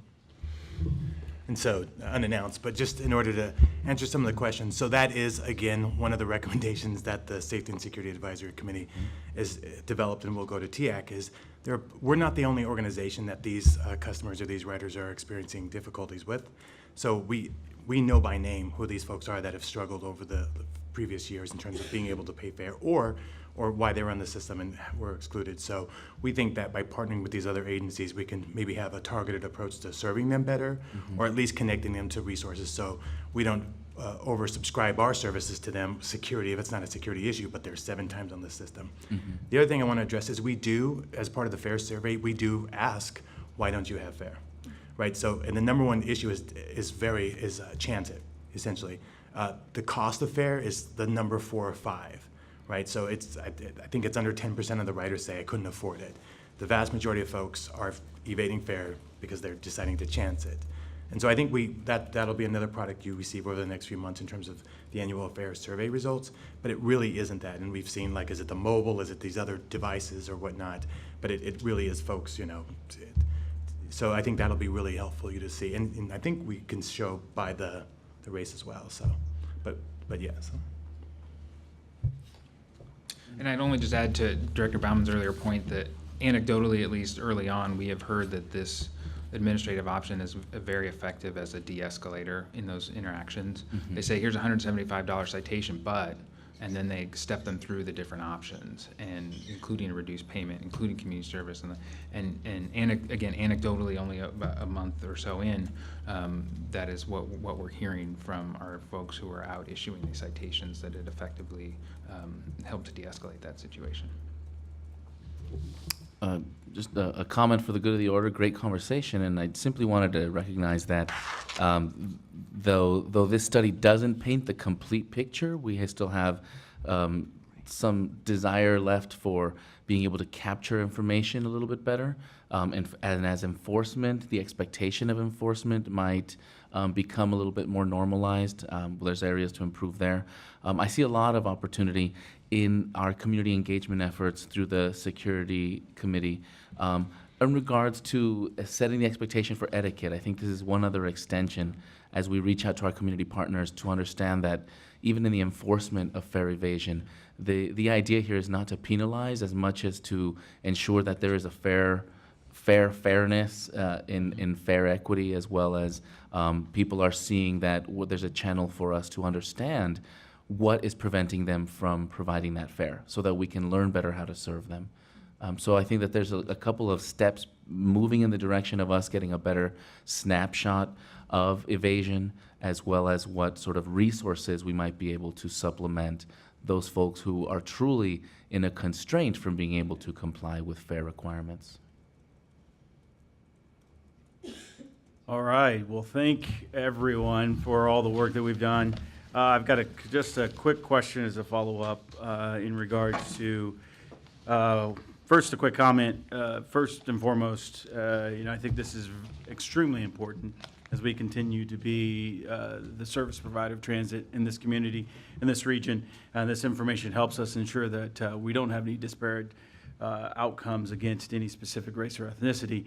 And so it's good that we have this report and this information. I think we've got some work to do. I agree with the number 9 recommendation and what John was referencing. We've got to work with our partner organizations because, again, this is the second time we're doing this. It's the second time I've had an opportunity to be engaged in reviewing this information and agree with that recommendation. We have to get more proactive in ensuring these individuals get the assistance they need across the board, because it's that reoffense that just continues to be a challenge for both us and other agencies and organizations, and we have to work with the wraparound services throughout our community to address it. We talked about this, and Director Way mentioned it a little bit. I believe we included some of the overall ridership information in the first study and not in this one. And the first study actually, basically kind of highlighted that, again, we don't have much disparate outside of the information we've already shared. Although I know in the fare enforcement side of things, we try to hit, everybody on the max. Where there can be some ambiguity in the process is who to start with. And once you start a fare citation process, it can take enough time that you can go through multiple stops, multiple people have gotten off. And so that's where there is a concern that I have in regards to ensuring we look at the general ridership as much as possible. I know it's difficult to do because we don't always have that data, but that's the concern I would focus on in regards to ensuring that because this data is very, very important. I think it's conclusive in regards to once there is a citation or a situation, we can measure exactly what happens. And I agree with you, Dr. Renauer, that this is very legitimate data. Although, again, as a fare inspector, as I step onto the max, I can decide who to start with. And if I start with someone of color, I may not be able to progress to anybody else because of the time it takes to go through that citation process, if it ends up in a citation or if it ends up in potentially an arrest at that point in time, and nobody else can get checked.